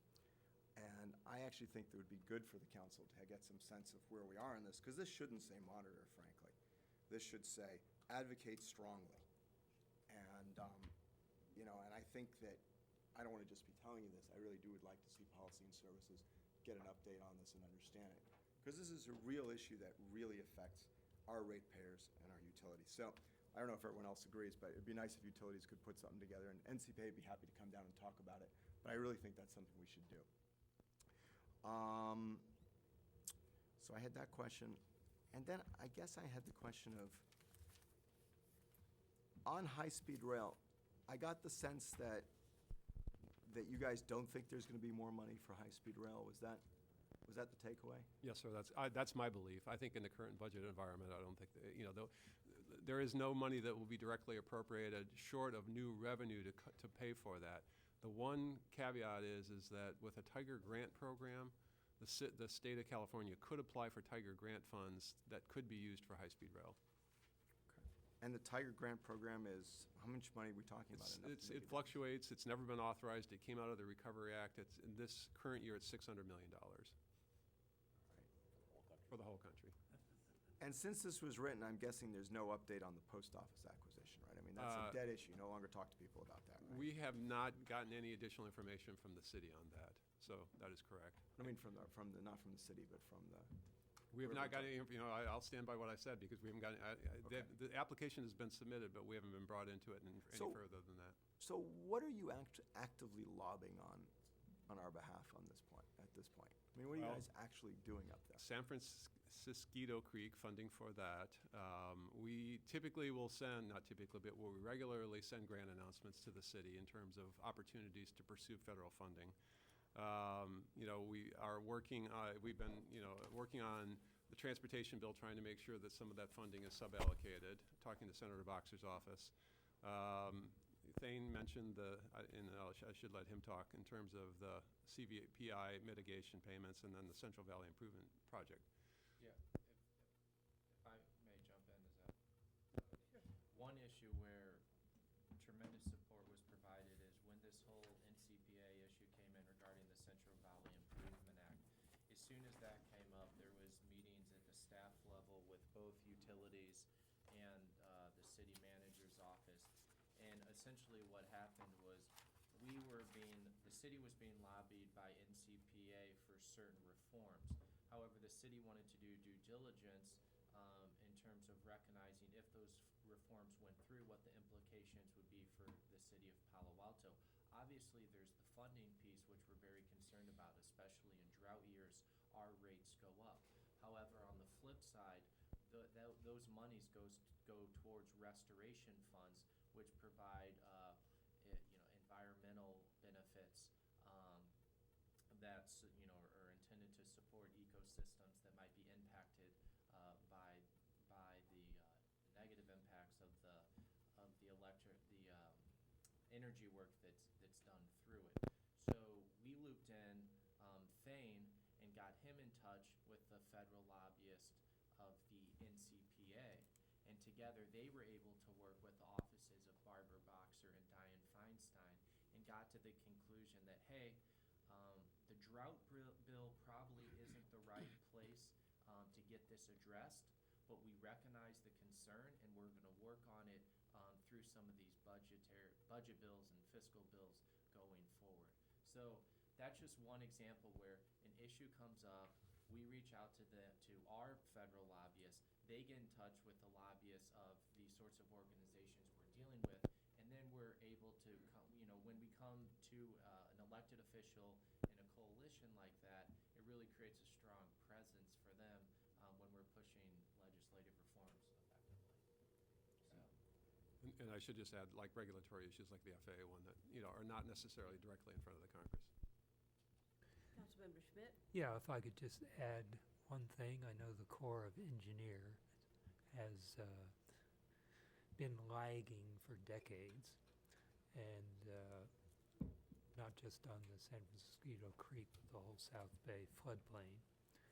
And I know the Santa Clara Valley Water District has made a major push to try and work with them to get attention paid to the South Bay floodplain. So that's something that is important to Palo Alto, and you might keep that in mind. Thank you.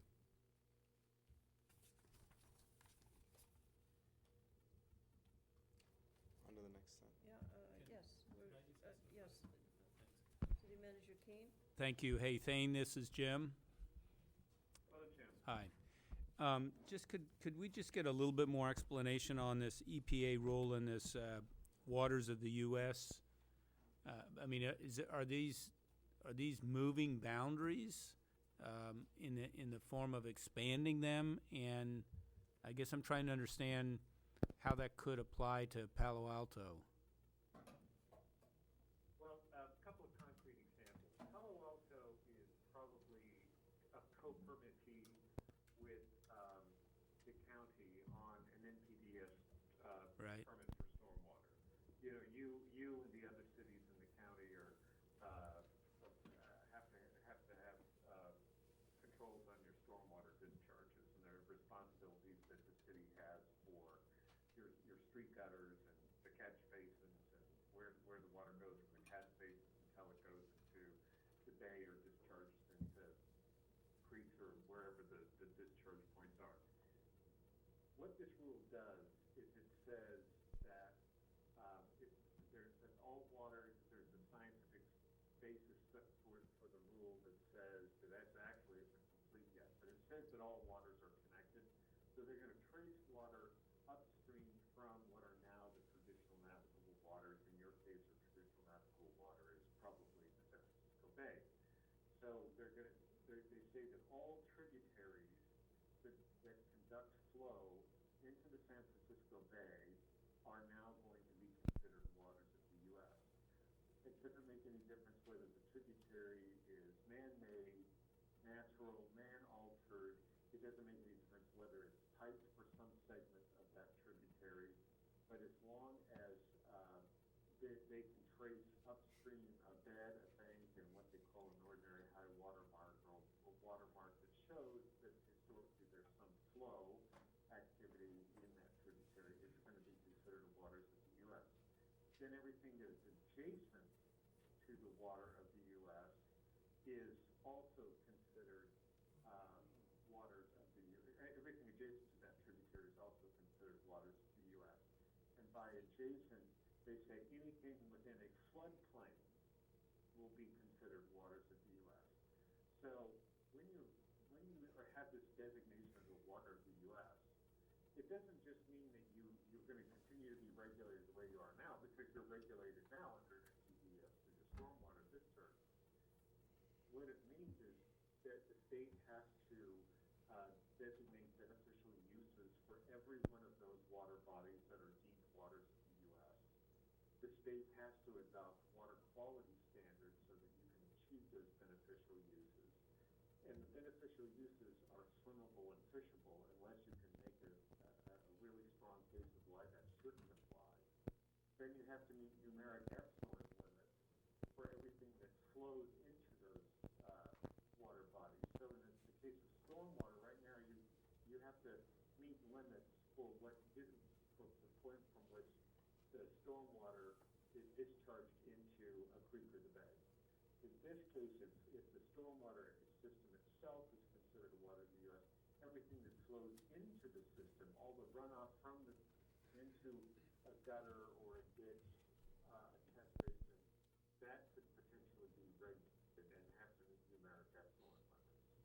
So it significantly complicates the degree of regulation that could be imposed on the city. The rule also has a lot of ambiguity in it, which the concern about that is if the rule doesn't draw bright lines about what is regulated, what isn't how is it regulated, then it creates the potential for citizen suits, litigation, and the concern is you're going to be spending an awful lot of time defending yourself in court and dealing with those costs and the real potential for enforcement, as well as the perception that the city is repeatedly violating the Clean Water Act. Okay. Probably not a perception you want to have. So, And the same is the case with water reuse. The water reuse facilities, we do a lot of water reuse in California. There's no exemption for water reuse facilities. So any water that is conveyed in order to create new water supplies, those would not be exempt from being considered water of the U.S. and getting the whole regulatory regime applies there as well. mhm. All right, well, thanks. So it sounds like the purpose for the rule is to try to put a happy face on the drought, since we don't want stormwater runoff anymore, it sounds like. I'm just being facetious. I wanted to ask you, it sounds like we really need to pay a lot of attention to this. I had a question for you. In our recent at work with the Regional Water Board to get a permit for the golf course, this issue came up through the Corps, I thought, but on needing a delineation of the boundary between the state and U.S. waters. And I'm just curious as to whether or not we ought to see any connection between that request, which we think we'd satisfied, but is that sort of typical, or is this a precursor to regulatory agencies getting sort of prepared for some change in this rule? That's an interesting point, and I don't know all the details about how you had to make the distinction of what was federal water and what was state water, and how it was regulated. But there are some express exemptions that they make in the proposed rule, and one of the exemptions is for artificial lakes that are there for ornamentation purposes. Swimming pools are exempt, but they are pretty few. So if there is a golf course in the floodplain, because it's in the floodplain, there's a real question as to whether all the water on the golf course would be, and all the wetland features and any wetland swell on the golf course, anything like that could be considered a water of the U.S., which would significantly expand the jurisdiction. So it sets up this whole debate about whether, so is that water feature, is that an ornamental pond, or is that because it's in a floodplain, is it a water of the U.S., or does it have some stormwater feature where it's collecting stormwater runoff and is therefore part of the stormwater system? So those are the kind of ambiguities that exist in the rule that I think potentially create problems. Well, Jim, I just wanted to say, I think you should start looking at plans to make Matadero Creek and San Francisco Creek swimmable and navigable. I think it means that feds pay for I was gonna say, well, after this is the USA Get Your Water Off Our Golf Course. Get your water off our golf course. Okay. Thank you very much. Okay, so, So now move on to state, and then once we're done with that, we can come back to the planning commission. good, okay, welcome. Thank you very much. Council members, my name is Nicolo DeLuca. I'm a director at Townsend Public Affairs. I want to say thank you to you and the city for the confidence in approving the contract. We've enjoyed working with the city. Just so you know, we do weekly phone calls with the city. I send weekly updates on legislation and other matters that we're working on. And we've been in close communication with Richard and at times Nico, and it's a great relationship. I work up in our Sacramento office, and so I'm the point of contact for our firm with the city. And before I forget, I want to make an offer. Anytime any of you are up in Sacramento or would like to take a trip to Sacramento, our office is at your disposal.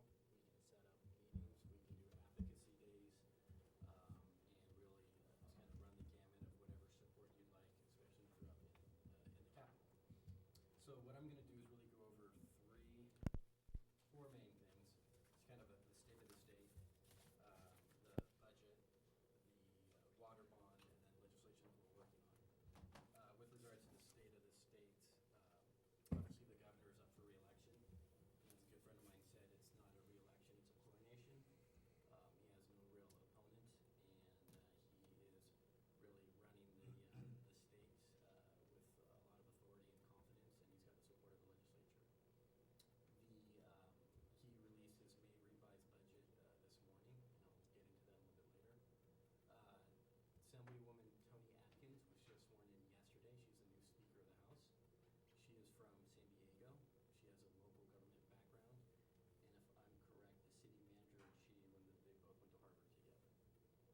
She's very pragmatic, and she terms out in 2 years, so we'll have at least 2 years of her. The pro tem, Darrell Steinberg, he's termed out, and there's been a lot of discussion that Senator DeLeon will be the pro tem, though it's interesting they have not yet had that vote.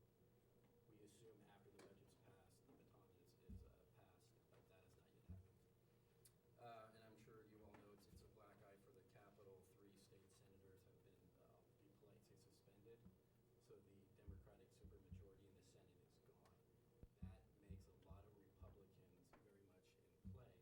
And so leadership, whether it's for a bill or the budget that needs 2/3 votes, has to reach across the aisle. And there has been good success recently on that. So with the budget, the revenue is up. Depends who you talk to. The governor has a lower number. The legislative analyst's office has a lot higher. And the governor today proposed some very pragmatic increases. K through 12, he wants to give them infusion of funding. He wants to give more funding to healthcare, specifically for Medi-Cal and Cover California. Along the lines of the drought, the governor wants to put more resources behind the drought, specifically firefighters and helping out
Who's Aqua, if you could just tell us? Aqua is one of the statewide water groups, and they've weighed in, opposed unless amended, as California Water Association, they weighed in as support. Next is,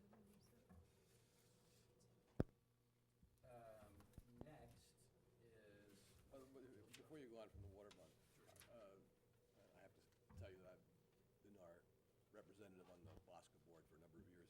I didn't see any reference to BOSCA as to whether you're conferring with them as to what BOSCA's positions is on any of these I bonds. have not personally, I usually can. I think, well, since we are active in that organization and they represent our interests in a lot of ways, I think that you should be coordinating with them. Maybe Nico's got something to say on that? If I could just add to that, Nico Prokos from the Utilities Department. So we're very active on the water bond issue. We've been monitoring this for quite some time now, per our legislative guidelines, which were approved by council last January. We don't typically coordinate much with BOSCA on the water bond, simply because I don't believe that they have much of a budget in that regard, or much of a focus on legislative issues. Now, that may change. Certainly, I think they might be open to that kind of discussion. They do have some legislation right now related to the Water System Improvement Program, so they're familiar with that process, but I don't think they've weighed in on the water bond.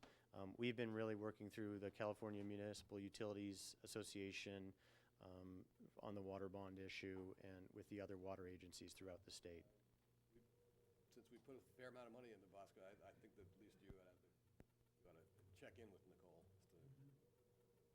Okay. I'd like to at least see a reference that she'd been consulted and didn't have any opinion. Along the same lines, what about the California League of Cities? I know at the last meeting, they gave a legislative overview and they had several handouts about different types of legislation. So I guess that's one thing that has not been abundantly clear to me, to what degree now that you are coordinating with them, because they have a pretty vigorous legislative wing, Absolutely. as you know. So I'm curious, what is the connection? So we work with the league. So our clients primarily are local government. And so we work with the league, and we work with many of the different reps in the different regions. When the time calls, we will work with them. So for example, in order to push the city's agenda, we will work with the league. At times, their sponsorship of bills is a little bit wider. And we'll watch, we'll track, but we won't be involved. So depending on the priorities for the city, depends on how engaged we are with them. But we know them, we work closely with them. Tim Cromarty, who's our public safety judge, is on the league directly. And it really depends on what you all need as a priority, depends on who we engage. And that's not just the league, that could be county associations, that could be other interest groups. Our motto is always whatever the client wants, we'll do. So if we have to work with, whether it's police unions, environmental groups, you name it, we'll do that in order to help push your agenda forward. Does that answer your question? Yes, I mean, because over the years, different council members have been on different committees related to the peninsula. I'm on housing and economic development, and there are others that have been on environmental committees and others. And I think it is important to kind of close this loop and sort of communicate about, what materials are being presented, how does it work with our legislative goals, so it's more coordinated. Now, some of this may certainly be happening at the staff level, but we may or may not always be involved in that, if it's on a policy issue or whatever. But I think it feels like there's a bit of a disconnect, but maybe someone hasn't explained why that's not more apparent. Sure. Another thing, a lot of what we do is direct. So I spend a good amount of time in the Capitol. So if I'll see one of the league lobbies in the hallways and say, you know what, City of Palo Alto, got to talk to you about tonight. We're doing this and this. Where are you guys? What are you working on? I just left Assembly Member Gordon's office. Here's what he's thinking. So we do a lot of information sharing. Could I add something just to that? As far as the league is concerned regarding the water bond, and this is Nico Prokos again from the Utilities Department, in January, City Council endorsed the league's resolution regarding the water bond, and Nicolo's last slide kind of captures the prioritization that was endorsed by that resolution. for local and regional water conservation, water use efficiency projects, groundwater recharge, and water reuse and urban runoff. So the Utilities Department, in our discussions with other entities and with the California Municipal Utilities Association, we've been using that to kind of guide where we want the bond to go. We do have some additional concerns related to the bond, which are mostly focused on storage and beneficiary pays concepts, which are also captured in our guidelines, which were approved by council as well. And so we're using that as kind of our guideline to try and there's a lot in play right now, as Nicolo said, regarding the water bond, so it's difficult to see what's gonna happen or who's gonna come out in front, but certainly that's kind of been our approach in terms of how we evaluate the different proposals.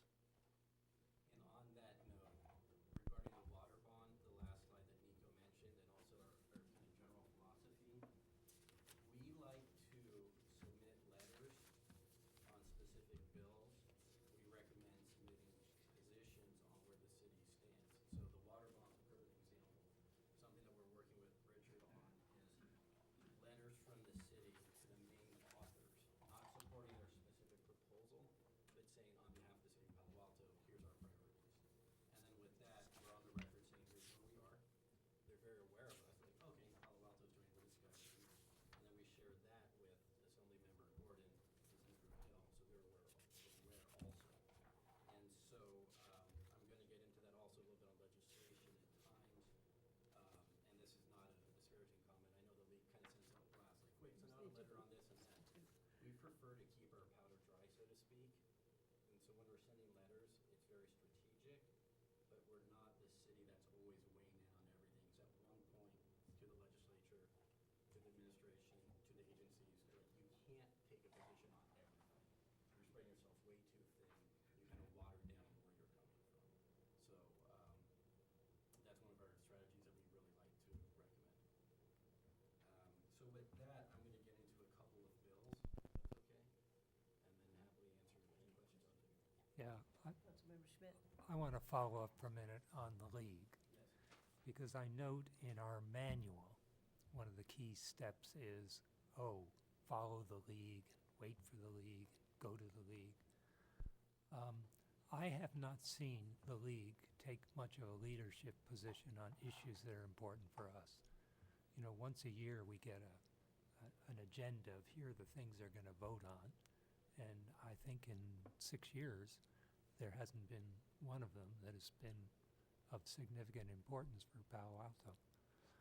I noted we got a little email from the league yesterday saying, tomorrow morning at 9 o'clock we're going to have a teleconference on an issue dealing with SB 375.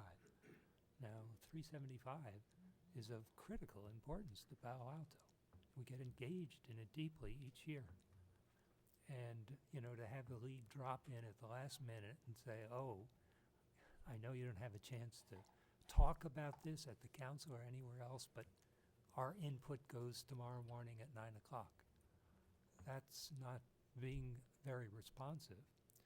And it sounds, it's an amendment to 375 that seems to increase and enhance the role of MTA and ABAG.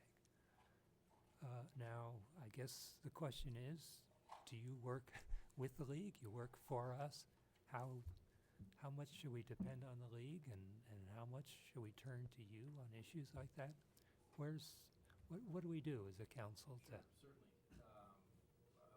I'll give you my thoughts, and I think Richard has some thoughts too. Obviously, we work for the city. The city is our client. The league is not our client. The city is. And we have been working on more strategic issues and getting into the nitty-gritty on bills that are a priority to the city, but not such the wide net.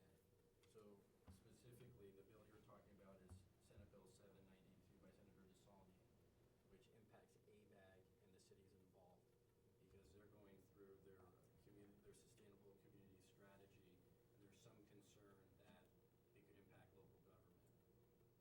Yeah, the way I read the bill is it gives more discretionary control to two agencies that are further away from us than our elected officials. Absolutely.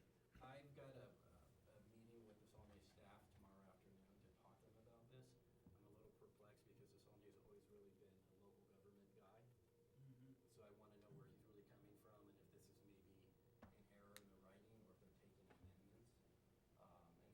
flagged that immediately, brought that to my attention, and so I am going to be following up with Solomon and see with the staff what's going on, because this is what we're hearing. Is this really the case? Go ahead, Richard. I was just going to say, in terms of understanding how sort of the ecosystem of managing all of this legislation works, that's a really good example. That issue came out, that email, the email you referenced came in. Jim alerted me, hey, this is a conference call that's going on. You need to know what's going on there. Were you on the conference call? I was not on the conference call, but I scheduled a follow-up call with Jessica, who's the representative who led the call. So I spoke with her immediately following the call, and she briefed me on what went on the call. She told me, for example, a number of cities were concerned with this issue, what's going on. She gave me a rundown of it. She told me that cities were expected and encouraged to provide their position statements on this. She said Assemblymember Gordon's office was particularly interested in hearing it, et cetera, et cetera. So then what happens is I get that information, follow up with Nicolo, who can sort of be an eyes and ears on the Capitol and provide information to us on what strategies might work and might not, while at the same time Jim and I work on forming an internal team to sort of go through and evaluate the planning impacts, the impacts that might be there for public works, that our position statements all. But in the manual, how does the council get involved? This is an So- issue of critical importance. Right. Well, it just came up, though. So, I mean, the first thing is I would say, I mean, we're on it. We very clear the implications of this immediately. So this would be something that we would be, one, strategizing about how to handle, but we would be bringing this to the council, not just here, but in the, on the legislative session item that we have on the council agenda itself. I would just add a couple of things to this. One is, Saulnier was Contra Costa supervisor. Rich Gordon knows him quite well. I mean, we don't have to wait for Nicolo to get in touch with Rich Gordon ourselves and directly talk to him about this, which is what I would plan to do anyway in this regard. So, one, we want to get a really good understanding of this. It would be, I'd be surprised, but I'd be pleased if there was a mistake in this. But I definitely agree that he hasn't typically been of that persuasion, I guess. Let me go back to the guide. This guide was actually developed initially before we had brought on our own state lobbyist. So in that sense, it was, it sort of signifies a greater reliance on the league. I think we are aligned with the league, but we also need to be practical. They're an organization representing 482 cities, so they're going to tack to the middle much of the time, and they're going to choose a couple big issues each year. And even then, the league has its ups and downs as far as its effectiveness. The league, it was very successful in a number of big issues and initiatives over the past few years that it hasn't necessarily always sat well with legislators. So we need to be strategic and decide when we throw in with the league and when we don't.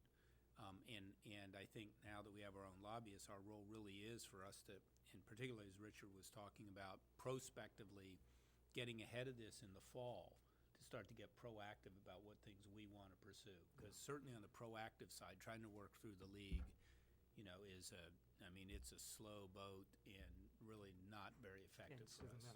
But I do, just a general comment, I guess, on the manual, is you do pick that up reading through it, is that this seems to be outdated, especially if we have a focused consultant of our own, of be generating things and then ways of reaching out. If that's the feeling, then I'd be happy to make revisions to this draft you have before you to clean that up. And also, just so you know, the conversations I've referenced between Jim and I and Nicolo on these sorts of issues, ultimately, we're the fact finders. We collect information. We make recommendations on policy, but on big things like this issue you've referenced here, it will come before council for your input. Now, some things fit very cleanly under our guiding principles, so they could go straight to the mayor for signature, but when they don't, the reason we have the placeholder in the council agenda for legislative affairs like we did last night with Prop 13 is guess that's the follow-up question. The council voted specifically on Prop 13, a resolution. What do we do with that? How do we use it? I think the league is one option, but there must be more effective options of reaching out to neighboring communities. It's an ongoing balancing act we have between which ones we lead and which ones we support. I think, yeah. Now, so you had other points to make in your presentation? Or Councilmember Klein? Well, I think since we've mentioned so much about the desalinate bill and the subject matter it covers, that maybe we ought to close on it, or at least I would like to.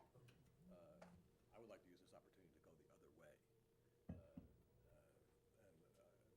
There's, I think, a grave disconnect between Sacramento on this, and it's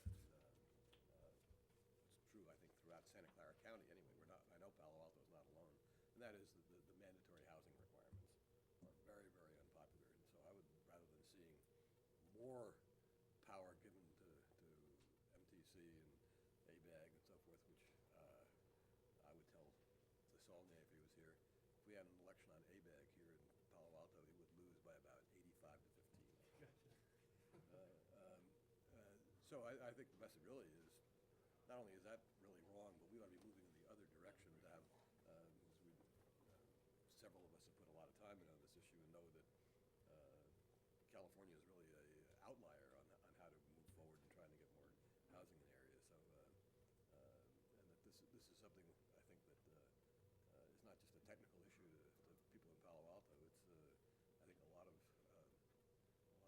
energy or opposition from our citizens who don't care about a lot of the other issues that we've been talking about, but care about this one a lot.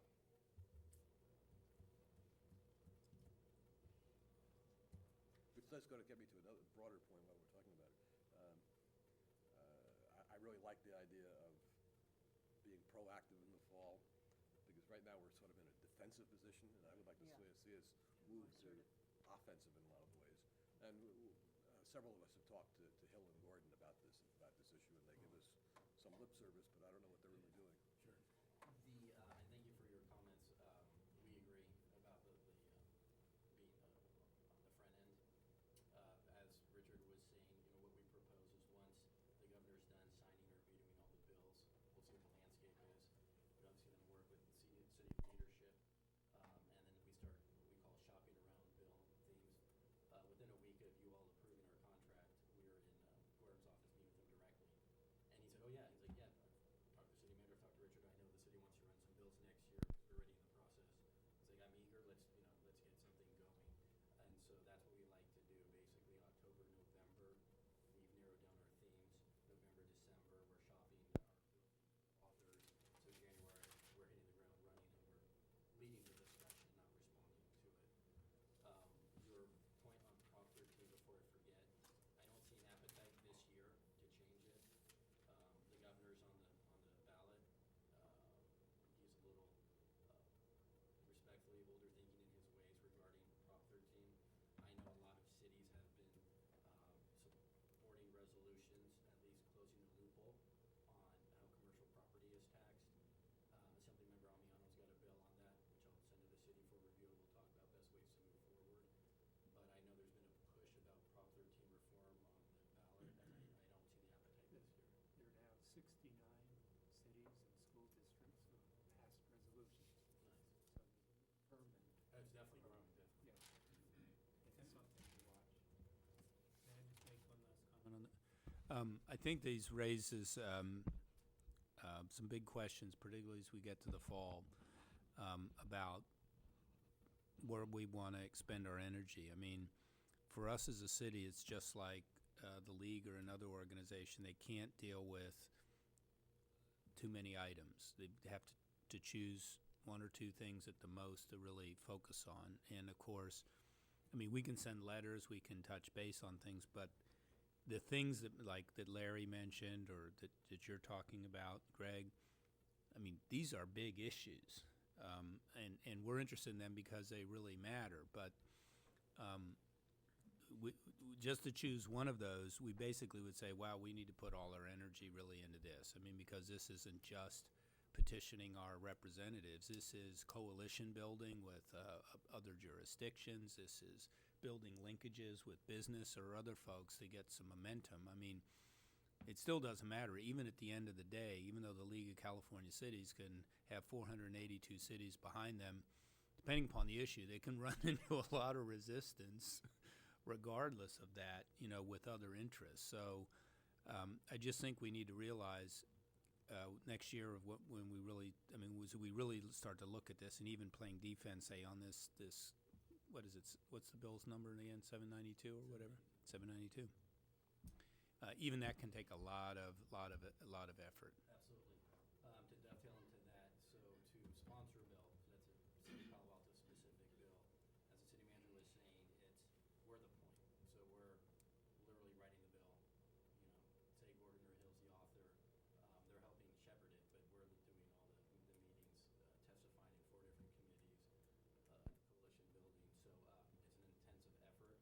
I personally really like working on bills, so it's nothing that we're afraid of. We've got a lot of success doing that. So it's something we look forward to next year. And then in closing, because I don't want to talk too much, I'm respectful of your time. One issue that's popped up, it's a league issue and it's a statewide issue, it's medicinal marijuana. And my advice to the city is let's hold off and not make any positions yet, because there's 2 bills, one in the Assembly, one in the Senate. They're both taking amendments as we speak. And if there's really a movement afoot to get statewide regulations, if we have 2 bills, they're not going to work. So that I see the 2 bills merging together into one. So a lot of what Amiano has, a lot of what Correa has, who's the other author, is merging together. There was concern about one bill's got more local control than the other. At the end of the day, they're both going to have a lot of local control. They're going to uphold the Riverside Supreme Court case that if you want it, you can have it. If you want alcohol, you can. That's definitely a topic that's going on right now. And my advice in all my conversations with Richard was hold off. They're going to be amended. I don't want to recommend a support position on a bill that's going to change drastically, because then that puts us in a hard spot, puts the city in a hard spot. We have to reevaluate what we want to do. And just on that, the city of San Jose tonight is having a huge public hearing on this item, and it has had a lot of press and a lot of engagement. And so I would say that would be very useful to follow, because of some of the issues on the health and well-being of young people, the increased incidence of usage, et cetera, et cetera. But they're doing a very, strong efforts tonight. So I think City of San Jose is important. And you have the materials from the league on the medical marijuana. I do. Okay. And from some of the other cities we've worked with, they've been very interested. If you go back to, 25 years ago when I was in high school, if someone said you'd be working on medicinal marijuana legislation, I would have laughed and probably blushed. So it's funny how far Right. we've come. I do know San Jose charges their business license tax 10% to the dispensaries, and they kind of turn a blind eye as to if they're operating or not. So thank you for the tip on San Jose. We had a referendum on that in Palo Alto. Voter or? Voter. Voter. We had a voters come Initiative. forward, we had initiative come forward, and it was defeated overwhelmingly by our citizens. This is not an issue that engages our citizens. Yeah, I can imagine. There are 80 dispensaries in San Jose. I think from our opinion, we're just going to keep it outlawed. That's what our citizens voted to do. And so, we just want to make sure we can do that. Yeah. And then didn't Assemblyman Gordon have a bill that affected ABAG requirements and HCD? It had HCD, it was on, with regards to your affordable housing, if you're doing an inventory and you've got some sites that are available. some mixed-use sites. Yeah, it says 100%, his bill says not 100%, it should be 50%. And what happened to that bill? That bill, if I recall correctly, right now is in the Assembly Appropriations Committee. All bills have to get out of their House of Origin by the 30th, so most bills are now in Assembly Appropes. And we've been discussing this, and he taking a position that he's that's a different track. And PROPs, you mean they're, I'm sorry, Appropriations. are these coming out? Yes. The city is in a very good spot with Assemblymember Gordon, because he has a lot of respect of his colleagues, but to be totally political, he's the rules, Assembly Rules Chair. So if you want your bill to go anywhere, you got to be in his good graces. If you upset him, more than likely your bill ends up somewhere that you don't want it to be. So yes, I expect his bill to go. we're supporting that bill? We're in the process of.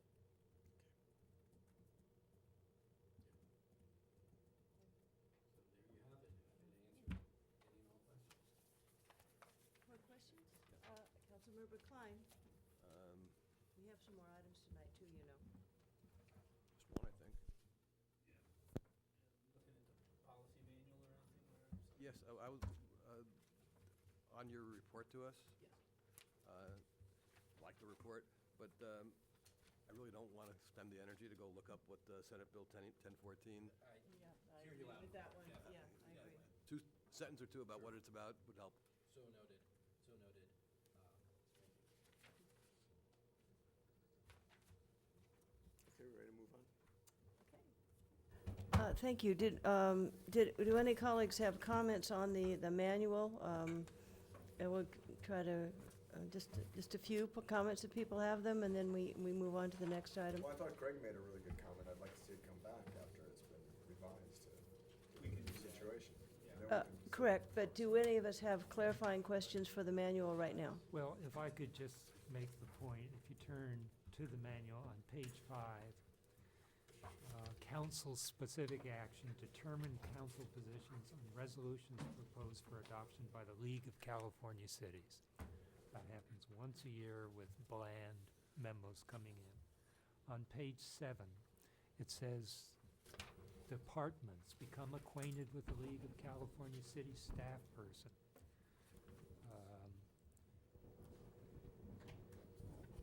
On page 8, it says verify if the League of California Cities is operating. You know, just, it keeps coming back that seems to be the outside source we turn to. So I think going through it, sort of defining our role a little more actively, proactively, would be helpful. You know, I mean, really, we were sort of de facto saying, well, in the absence of a lobbyist, we were dependent upon the league. But now that you're here, We were casting a line, we can narrow it. Yeah, we also asked that this be brought forward so we know what the process and the manual said, so we had a better understanding. I had a couple of quick comments. On page 6 and 7, it talks about the role of the departments. In reality, does each department have a contact who will be responsible for coordinating and evaluating legislation? Normally what I do is I work through the department head. Okay. However, in specific instances, utilities is a great department. Their department head is a person I work through, but they also have additional staff who's identified. So if there's not an additional staff member of a department, I default to the department head. Great, and the last comment I have is at the bottom of page 9, it says the municipal code authorizes the HRC to adopt independent positions on legislation, et cetera. Has that happened in reality over the last 5 or 10 years? Do we know? Not that I'm aware of. And do we want to encourage that or not, or look at that? And I think we should really examine that. So, I would say that's language that could probably be removed without much of an impact. But it says it's in the Muni code.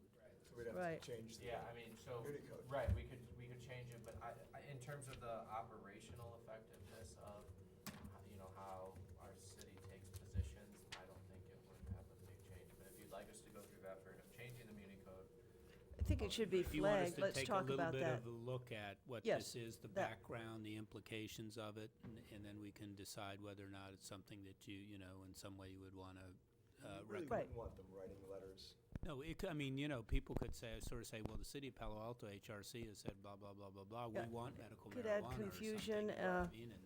And But if they have concerns, right, they have concerns, they can talk to city council and staff. Bottom of page 9. Okay, anybody have any other Yes. comments on the manual?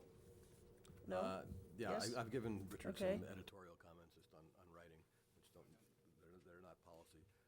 Just one other minor thing as well. Several places we say that we're going to do lobbying efforts at the county, state, and federal levels, sort of giving the county equal weight. And that's really not accurate because the county doesn't govern us. And I think in my time on the council, we've appeared before the county only once or twice when dealing with Stanford items where they were concerned that they had jurisdiction, we had some impact. So I think maybe you need to sort of separate out the county, because we're certainly never going to hire a county lobbyist.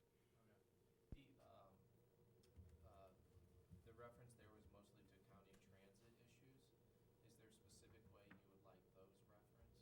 Well, maybe you need to separate them out and just, even the, well, VTA isn't quite the county. Okay. It's not the county. Right. The county is on VTA, and as we are in theory. Anyway, just something else for you to work on. I know you don't have enough.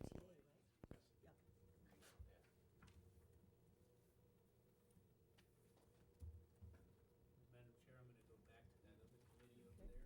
Okay, thank you. I mean, the less important committee. Yeah, okay. Absolutely. Okay, Of course, you know what I'll say when I get out there. yeah. Yes, Mr. Hackman. In terms of direction from here, did you want this coming back?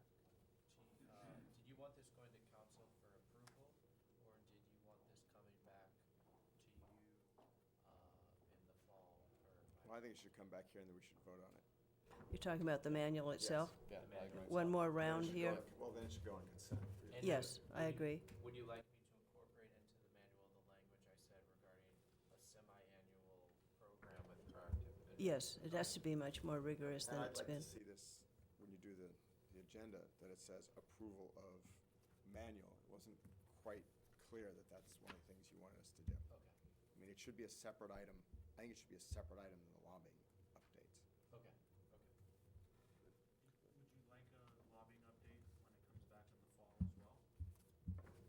Yes? Oh, absolutely. The plan was to, when I bring that, we'll do this. Yeah, no, I But think it's good to have a more systematic approach. prior to the fall, I'll get this turned around and bring it back sooner. That's We'll fine. get it to council for approval, then in the fall, we'll all come back. Okay, very helpful. Should we expect a memorandum from Niccolo on a regular basis, or what's, Whatever you all like. well, what do you normally do with your other cities? It totally depends. So here's What's the existing condition? the existing condition is every Friday, he sends me a comprehensive legislative update that involves a number of attachments and a lot of text. I can do anything from forward it to you in its current state to boil it down. I think the issue becomes is how valuable is it to you when it's all encompassing, and how valuable is it to you when it's very limited in scope. So I would love your direction here in terms of length and frequency. So it's your time, Richard. I don't want to burden your time. I mean, I'd prefer an executive summary, obviously, once a week, but that could be a lot of work for you, so in which case forwarding it may just be fine. I think just forwarding. Yeah, you can just We can just be transmit it. Yeah. If we I have- imagine a lot of some of the attachments are just the text of the bills. It's a quick summary of the bill. It's where it stands in the process. It's a recommendation. It's, as Richard was saying, it is lengthy because there's still about 4,000 bills alive. Yeah. So, But I can skip if you have reading a hard that. time sleeping Right. at night, Yeah, that's right. And then we can get back to you with comments. If I could Councilmember Schmidt. There are some things that are important. I mean, the council voted last night, Prop 13 is important. So that, shouldn't just be one of these things, but if something takes place there. I think 375, we've been talking about that every year for the last 4 years. So if anything comes on that, I think that's something you should alert us to in some form or format. And just so you know, anytime a letter is sent, that is sent Yeah. individually to you for your review. So why don't we, for the time being, I'll forward on to you the reports, and then send additional emails on these sorts of, key issues.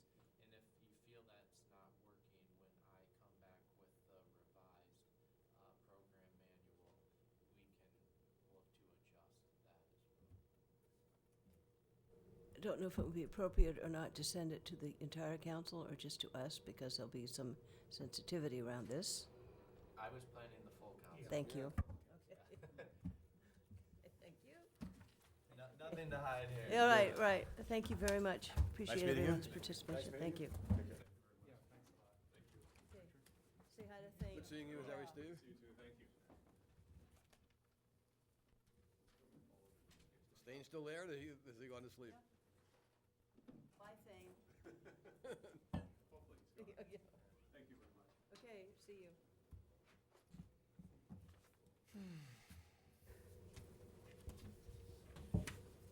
Okay, thank you. We're moving on to agenda item number 3, Auditor's Office Quarterly Report as of March 31, 2014. And if we could have our city auditor give a presentation.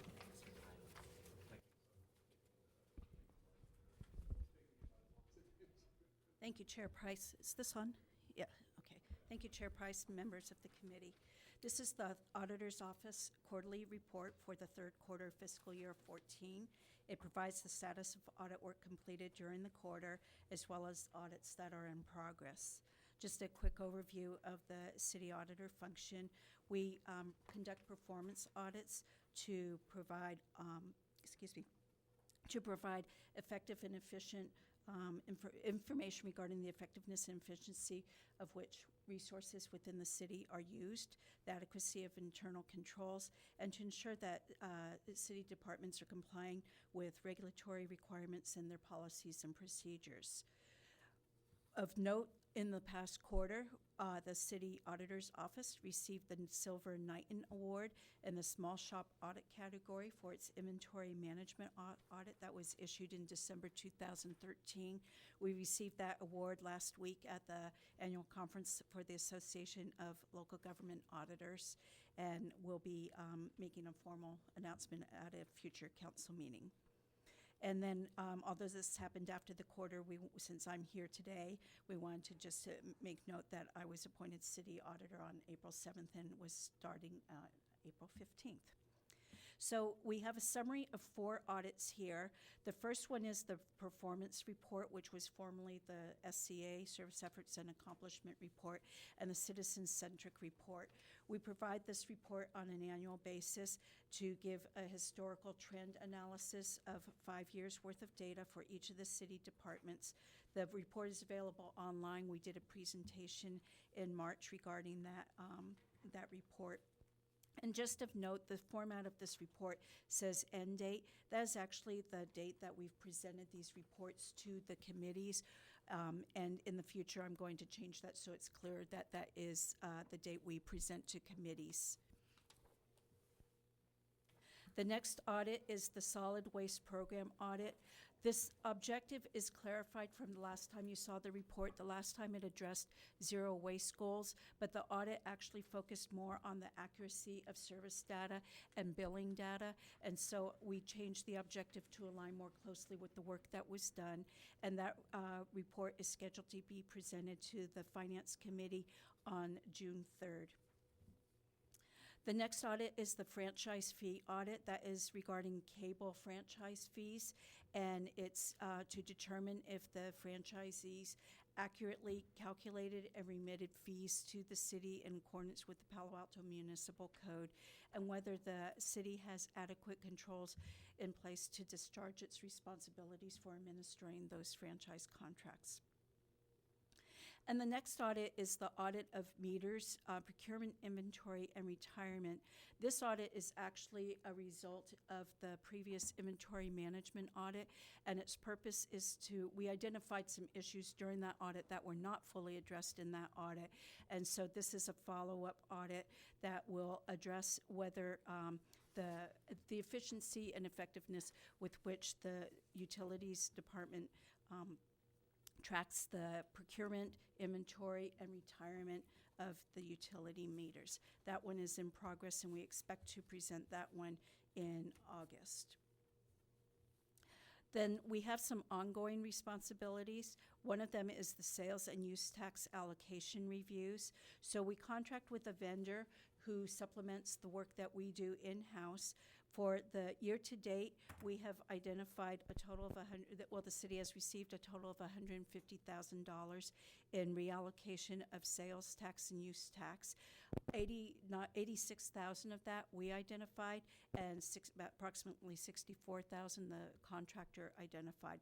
This money is money that it's sales and use tax money that businesses paid to the state and it was misallocated to different cities. So it's a recovery, a correction of incorrect allocations. Then we do our quarterly reporting of the sales tax updates that we receive, and we post those on the city auditor's website. We also have some advisory roles. We participate as an advisor to the Utilities Risk Oversight Committee, the Library Bond Oversight Committee, the IT Governance Review Board, and the Information Security Steering Committee.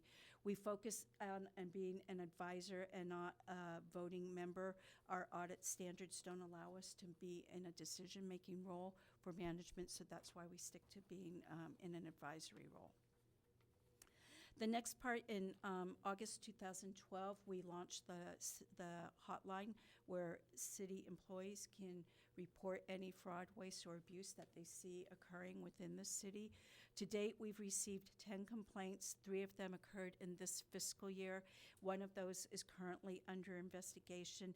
The other 2 are closed, and all of the 7 received in fiscal year 13 have all been closed. So now I'll open it up for any questions. Yes, earlier you mentioned that an effort may be undertaken to market the hotline a little better so that it, people are more aware of its existence. Could you just comment on that? Sure. As I've been getting familiar with how we work in our office during the past month, I did ask some questions about the hotline, and I noticed that we haven't really received that many complaints or tips since the hotline opened almost 2 years ago. And so last week when I was at the annual conference for local government auditors, I talked to a couple of people. They advertised, they put posters out. One shop, the Tennessee Department of Transportation, has little business card size cards that they can put out in offices, and it gives the phone number, it gives kind of information. It's colorful, it's got a bright red stop sign on it that says report fraud, waste, or abuse that you see. So it's something that you can put out at an inexpensive cost to kind of encourage people to report anything that they might see that might be fraud, waste, or abuse. Okay, thank you. And another item that we had discussed in the past, there's been some discussion about the decision-making process regarding how audits are sent to either finance or sent to the Policy and Services Committee. And if you could explain the current practice, and I think you also mentioned that there's a discrepancy between the ordinance and, let me think here, what was the other option? The ordinance, Actual practice. and the practice or the code Correct. versus the procedure or your guidelines. Correct. So if you could address both points, and colleagues probably have questions. Sure. So that question was raised and presented to me, and so I did do some research. So the municipal code states that the Finance Committee will receive the audits. It's silent regarding policy and services. I did talk to the previous longest-serving city auditor to determine what practice she had used and how she determined it. She said that she did split it between policy and services and finance, depending on the topic. Mostly the enterprise fund audits went to Finance Committee, and anything else went to policy and services. However, if there was a strong financial implication for something that was not an enterprise fund audit, she would present it to Finance Committee. I also looked at the section of the municipal code pertaining to the city auditor, and it is inconsistent. It sometimes says refer it to the appropriate committee. Sometimes it says refer it to the finance committee. Sometimes it says refer it to the city council. I am planning to update our section of the code to modernize it regarding current government auditing standards, and I think that would be an opportunity to clarify that also. Thank you, Councilmember Scharf. I just wanted to follow up on that. I think this is a policy issue of where Okay. this should go, and I think that it'd be good to bring it to policy and services and actually have this an agendized item and decide what makes sense, where the inconsistencies are, and then we should recommend to council what changes to the municipal code make sense, and, hear from you about how you think it should go, and we should have that discussion and agendize it. In fact, I'll make that as a motion if it's necessary. Okay, great. Did people have comments? Did you want to speak to your motion or the second? I don't need to speak further to it unless people Okay. have a problem with it. I have a question about it. So would you want me to go ahead and propose the changes I want to make to the section regarding the auditor's office and then leave that section ready for it to fill in based on what the decision is on that, so it's all done at one time? Yeah, I think so. The most efficient way possible. Okay. Good, I think that makes sense, because this, I did notice it wasn't agendized as a separate action, but I wanted to get information so that we could proceed at that point. So that will come back as soon as possible? Okay, Yep. well, Good. after the break. Yes, we do. All in favor of the motion? Aye. Opposed? Passes 4-0. So we look forward to having that come back to Policy and Services. Okay. Okay. Did colleagues have any other comments? Councilmember Schmidt? Yeah, just a comment reading through. Welcome to the Thank you.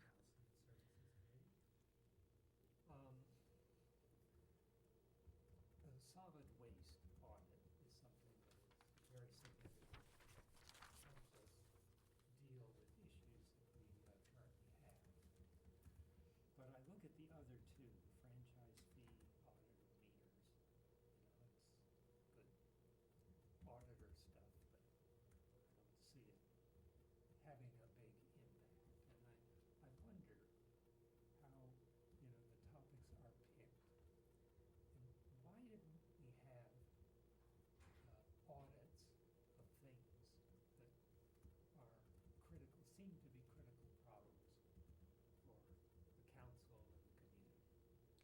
We have trouble counting traffic. We can't do it. Mhm. We have trouble with parking spaces. How do you count parking spaces? Grappling with development cap. We have all these issues that are chronic and data-based issues that you think an independent audit would be good with, and yet we never seem to have those type of topics. We end up with franchise fees and meters. So in the past, the office has conducted a risk assessment that's been based primarily on demographic type of information, such as the size of their budget, the number of FTEs, that type of information. I have experience conducting a different type of risk assessment that you go out, you develop a set of questions, you meet with management in the department. It could be a couple of hour meeting, but you talk about their processes, the issues they have, the areas where they have concerns, get somewhat of a high level understanding of where they have concerns, what areas they think are working well. But we can also, from the questions we ask, we can also glean information that they might not specifically address. That is the type of risk assessment I would like to do in the future. I think for this year, I've been trying to set up meetings with each of the individual council members to get some input. I think because we're so close to the start of the fiscal year and developing a new audit plan, I will probably base it primarily on input from council members and the city manager for this next year, and then going forward, look forward to implementing a more robust risk assessment-based process. Are you going to come to us for approval to what the audit plan is? Yes, So I thought so. yes. Yeah, that's a normal. It's required in the I municipal thought it code. was, I just. Right. And so, I've met with some of you. I haven't met with all of you yet, but if I haven't met with you, I will send another meeting invitation. But if you have any ideas, I welcome you to email them to me or give me a phone call. Good. Okay, any other comments? No? Okay, thank you very much. Now, I thought we would briefly look at the status of items on the Policy and Services Committee. We submitted improvements to this original list of cash, and did people have a chance to take a look at this? Did they want to make any other comments or clarifications for the different items? I will talk to Jim Keane about the scheduling of the remainder of the items on the list to make sure that they move forward. Do colleagues have any comments or suggestions or edits?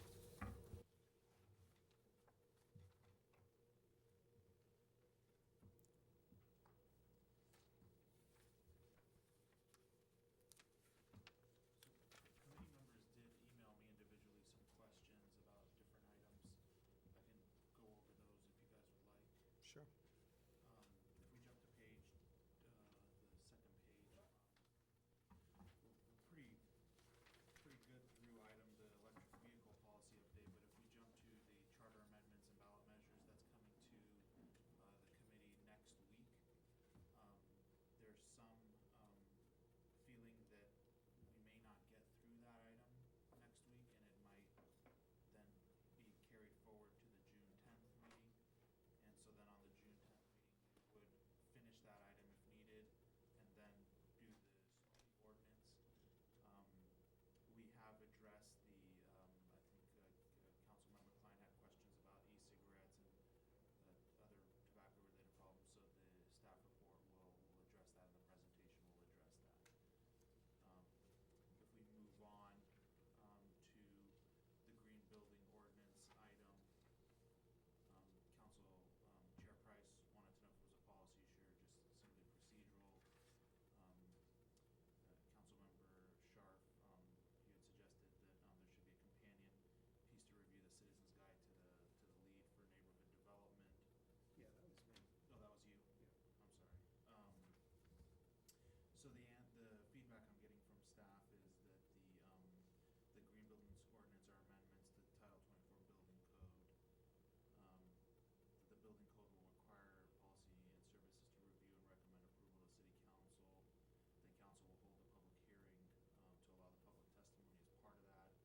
Planning is included in the updates to the building code, but it's the planning and community environment department that would need to lead the discussions on how to incorporate lead ND into the building code.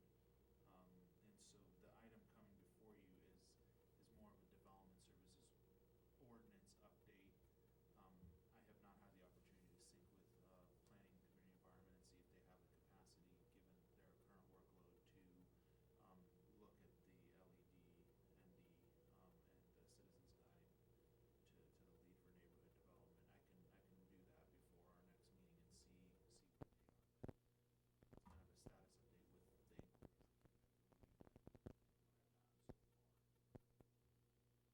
Yes, I think it would be useful to know, what would it entail to do that? I mean, I think it's important to know, what the scope of this issue would be, what the estimated hours would be, and then have a discussion about that to see if it's feasible and manageable. Yeah, I guess I would just note it came up because it is the recommended programs for our Palo Alto. So someone should be up on it. I'll check in and see on that. So Councilmember Scharf? I'd like to see us actually tell staff what we're going to want for our charter amendments and ballot measure information so that they can get on it as early as possible as to what that information that we need for that would be. I mean, I think if we're going to talk about compensation, we're going to need to know, along the peninsula what people are compensated. I mean, I think that's a basic thing, but there may be other stuff people want to know. And then also, if it is going to take 2 meetings, I'd like to see us have the follow-up meeting on the 3rd on that issue. Councilmember Scharf will be out of town on the 10th. I've asked Donna Greider to do a doodle to see if we are available as a group for June 3rd. And we also have June 17th as a backup if we need a second meeting in June. So there's a possibility we will cancel June 10, try to get June 3 on the calendar, and have a backup for a second meeting June 17th. Although the council is scheduled for June 16th. Right. I'm just saying if there are other policy, exactly, if there are other policy and service items that need to be addressed, but correct. That's a timing sensitivity there. So just a couple things. The staff report for the 5/20 meeting has to be loaded and sent out tomorrow. So, You can do a late packet if you have the information. It's not that hard to put together. that's true. And then in speaking with Kathy Shen and Molly, they've already started to do some research on regarding the compensation, and we found data. So it's not a full comprehensive study specifically, but we're starting to gather the data in anticipation of your report. And then from Donna, I think we should figure out what it costs to put something on the ballot. If you put 3 items on the ballot, if you put 1 item on the ballot, is there a cost for each additional item, or does it go down? I think we should get that information. And I did talk to Molly Stump today about this, and she pointed out that some of the information we need was attached or part of the staff report that was given to us recently, and they are moving on collecting other data. And, it depends on the nature of our conversation and what happens on the 20th, but we have a little bit of flexibility if we have another meeting in early June, which I think is useful. So I did speak to her about these issues. Any other comments, amendments? Well, I had a comment on the fire code. I think my previous comment was. Where are we on that? That's 812. Yeah. Correct, yeah, moving on to the amendment to the fire code. Seemed like a waste of time, but I could be wrong. Staff has said that the amendments normally come to policy and services, and then they go to council. I can double check, I have not had a chance to double check with the city attorney if that has to occur. I can, Well, I'm sure it doesn't have to occur that way. I just want to know, is this really a policy? I mean, the question that I want you to be able to answer, Cash, is, are there really policy decisions in here? Or is this a no-brainer that should go on consent? I mean, I'm not going to stand up here and say, well, no, the chief says we should have these fire code changes, but I don't think so, I'll check on if there's policy issues embedded in the code updates. Right, and if so, what they are, so we know what we're talking about. I want to go back to the charter changes. I'm quite willing to meet on June 3rd. I'm not yet persuaded that we can't finish this next Tuesday, but I'll wait and see. But I really have a lot of trouble thinking that we'll need a 3rd meeting on this topic. I can tell you in advance, if we don't reach agreement next Tuesday, that's fine. But on June 3rd, I would say go to midnight or 1 o'clock, because it's not that complicated. We should get it done on June 3rd. I don't disagree with you. Yeah, I would agree, but we can't, we also know how things go sometimes. No, I'm just telling you that I agree with you. My personal belief is that there's something really wrong if we can't reach a decision by June 3rd. Right, and we may parse these things out differently, et cetera. I agree. Well, I'm not saying we should have unanimous agreement on that. No, but there are ways to manage this, yes. Well, I'm good with unanimous agreement. Yeah. As long as we all agree with you? No, Yeah. no, of course, I must be agree with you, Larry. Right. No, I have an issue with that. Now, the other thing is, I think it really is important to really give consideration to how some of these ended up here, right? And maybe, there were referrals or a bunch of different things, but I want to make sure that the items that we have here are substantive, right? And I think I speak for all of us. And frankly, if there's more space in August, then yes, I will talk to the city manager about, pushing some of these items into August. Right, especially the TBD items. Yeah, all the TBDs, and see, okay, which of these are can be managed, and, again, I think we need to have robust agendas and things that have some real meaning. Is the TOT one associated with the potential vote in November? Oh, here, this one you see here? Well, I see Larry moves it to his own committee. This is going, wait a minute.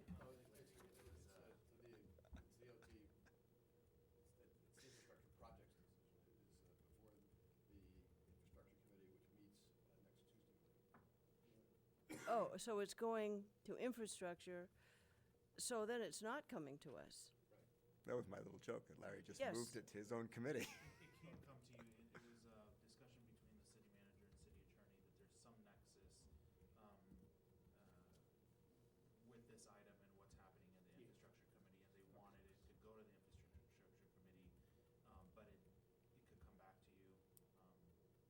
Well, I don't think we need to hear it in two committees. I think that's. No, right, but. Actually, what we have, what's here, now that I look at it. It doesn't make sense. Is not something the council voted on. It's one we discussed here, and it's really a different thing. What's on the infrastructure calendar, or agenda is not that. So I think we do have, implications of Airbnb needs to come here.